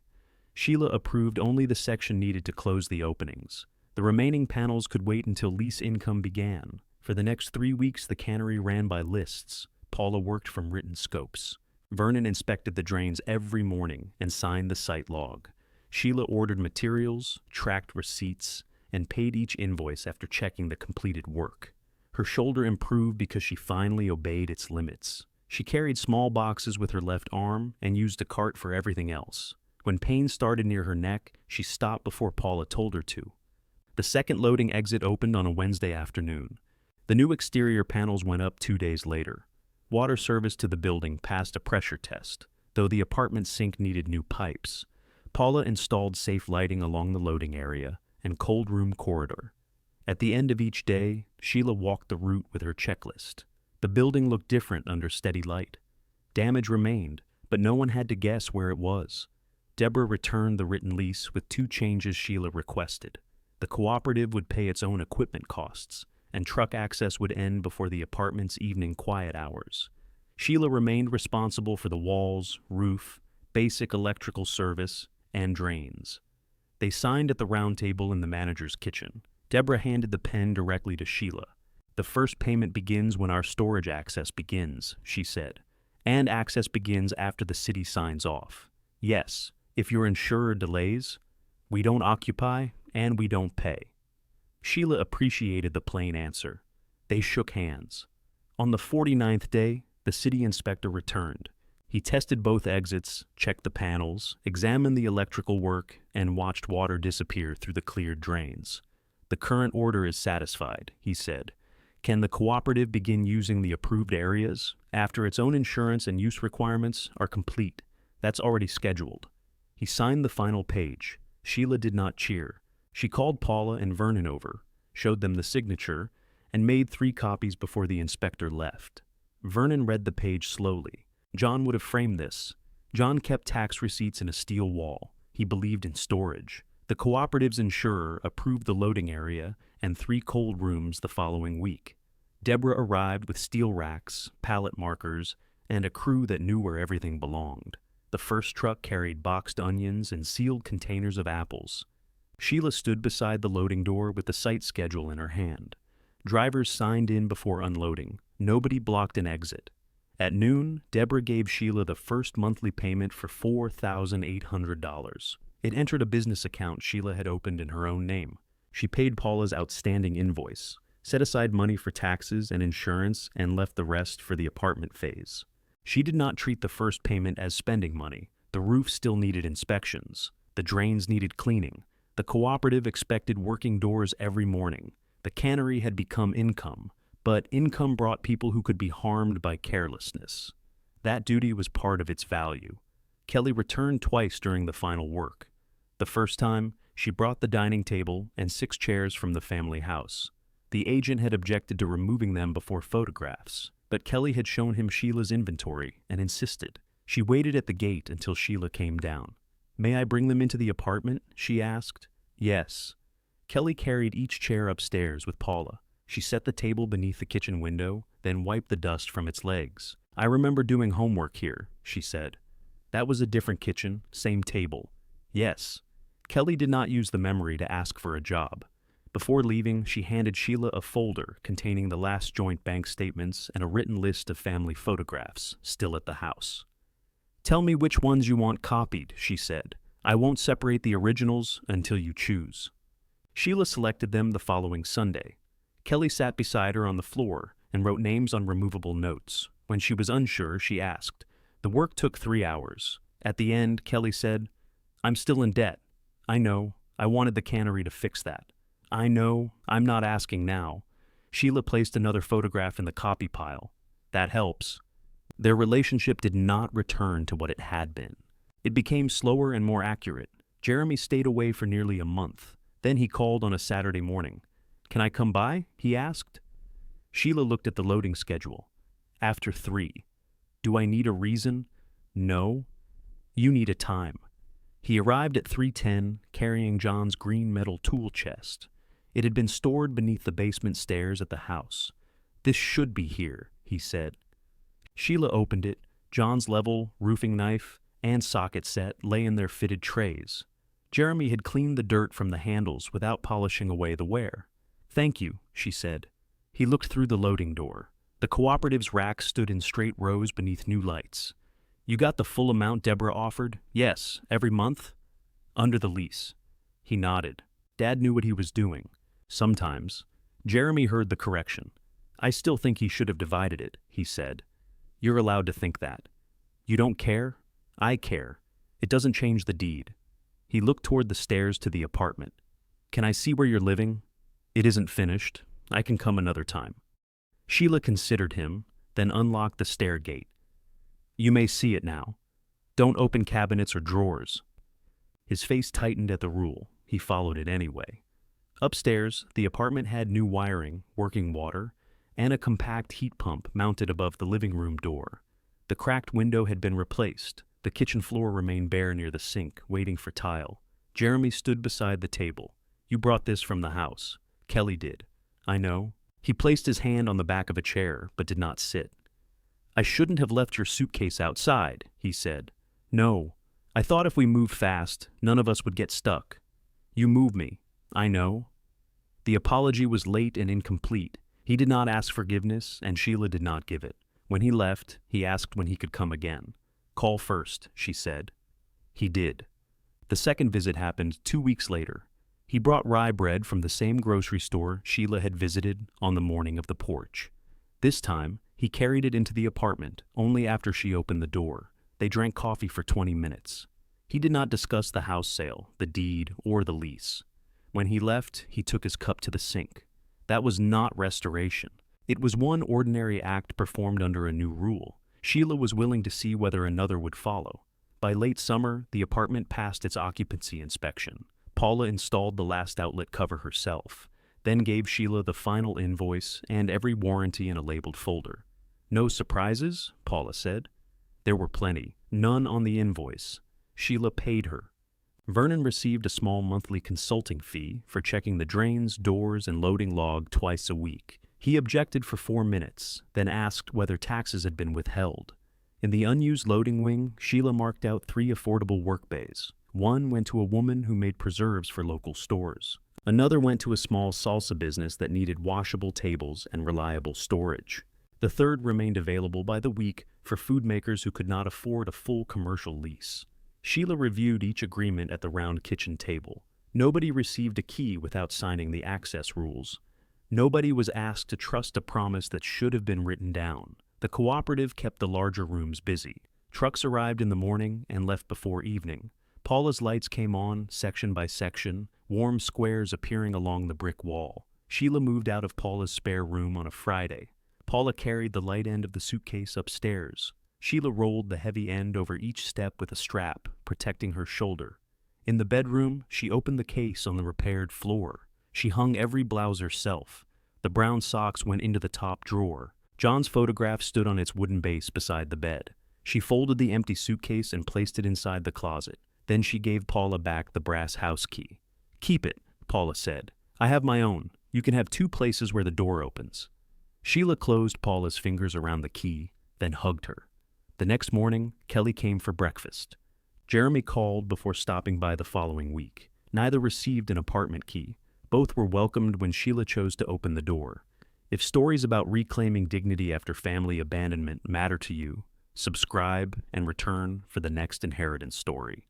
Late that afternoon, Sheila washed 3 coffee cups and placed them upside down beside the sink. She checked the loading schedule, locked the business office, and walked through the cold room corridor while the cooperative finished its last shipment. Vernon had left his inspection notes on the counter. Paula's van was gone from the yard. Kelly had taken the copied photographs home and promised to return the originals on Sunday. Jeremy's rye bread sat on the kitchen shelf with 2 slices left. Sheila climbed the steel stairs and turned her key in the apartment door. Inside, the table stood beneath the window. John's kettle rested on the stove, cleaned but still marked beneath the spout. Her mother's yellow mixing bowl sat in the cabinet she had chosen for it. She switched on the lamp beside John's photograph and opened the window a few inches. The last truck pulled onto River Mill Road. Workers locked the loading doors, and one called "Good night" from below. Sheila answered, then drew the curtain halfway, leaving herself a view of the yard she now maintained, the rooms that earned their cost, and the doors that opened by her decision. At dusk, Sheila stood inside the restored manager's apartment, with the warm Cannery windows glowing below her.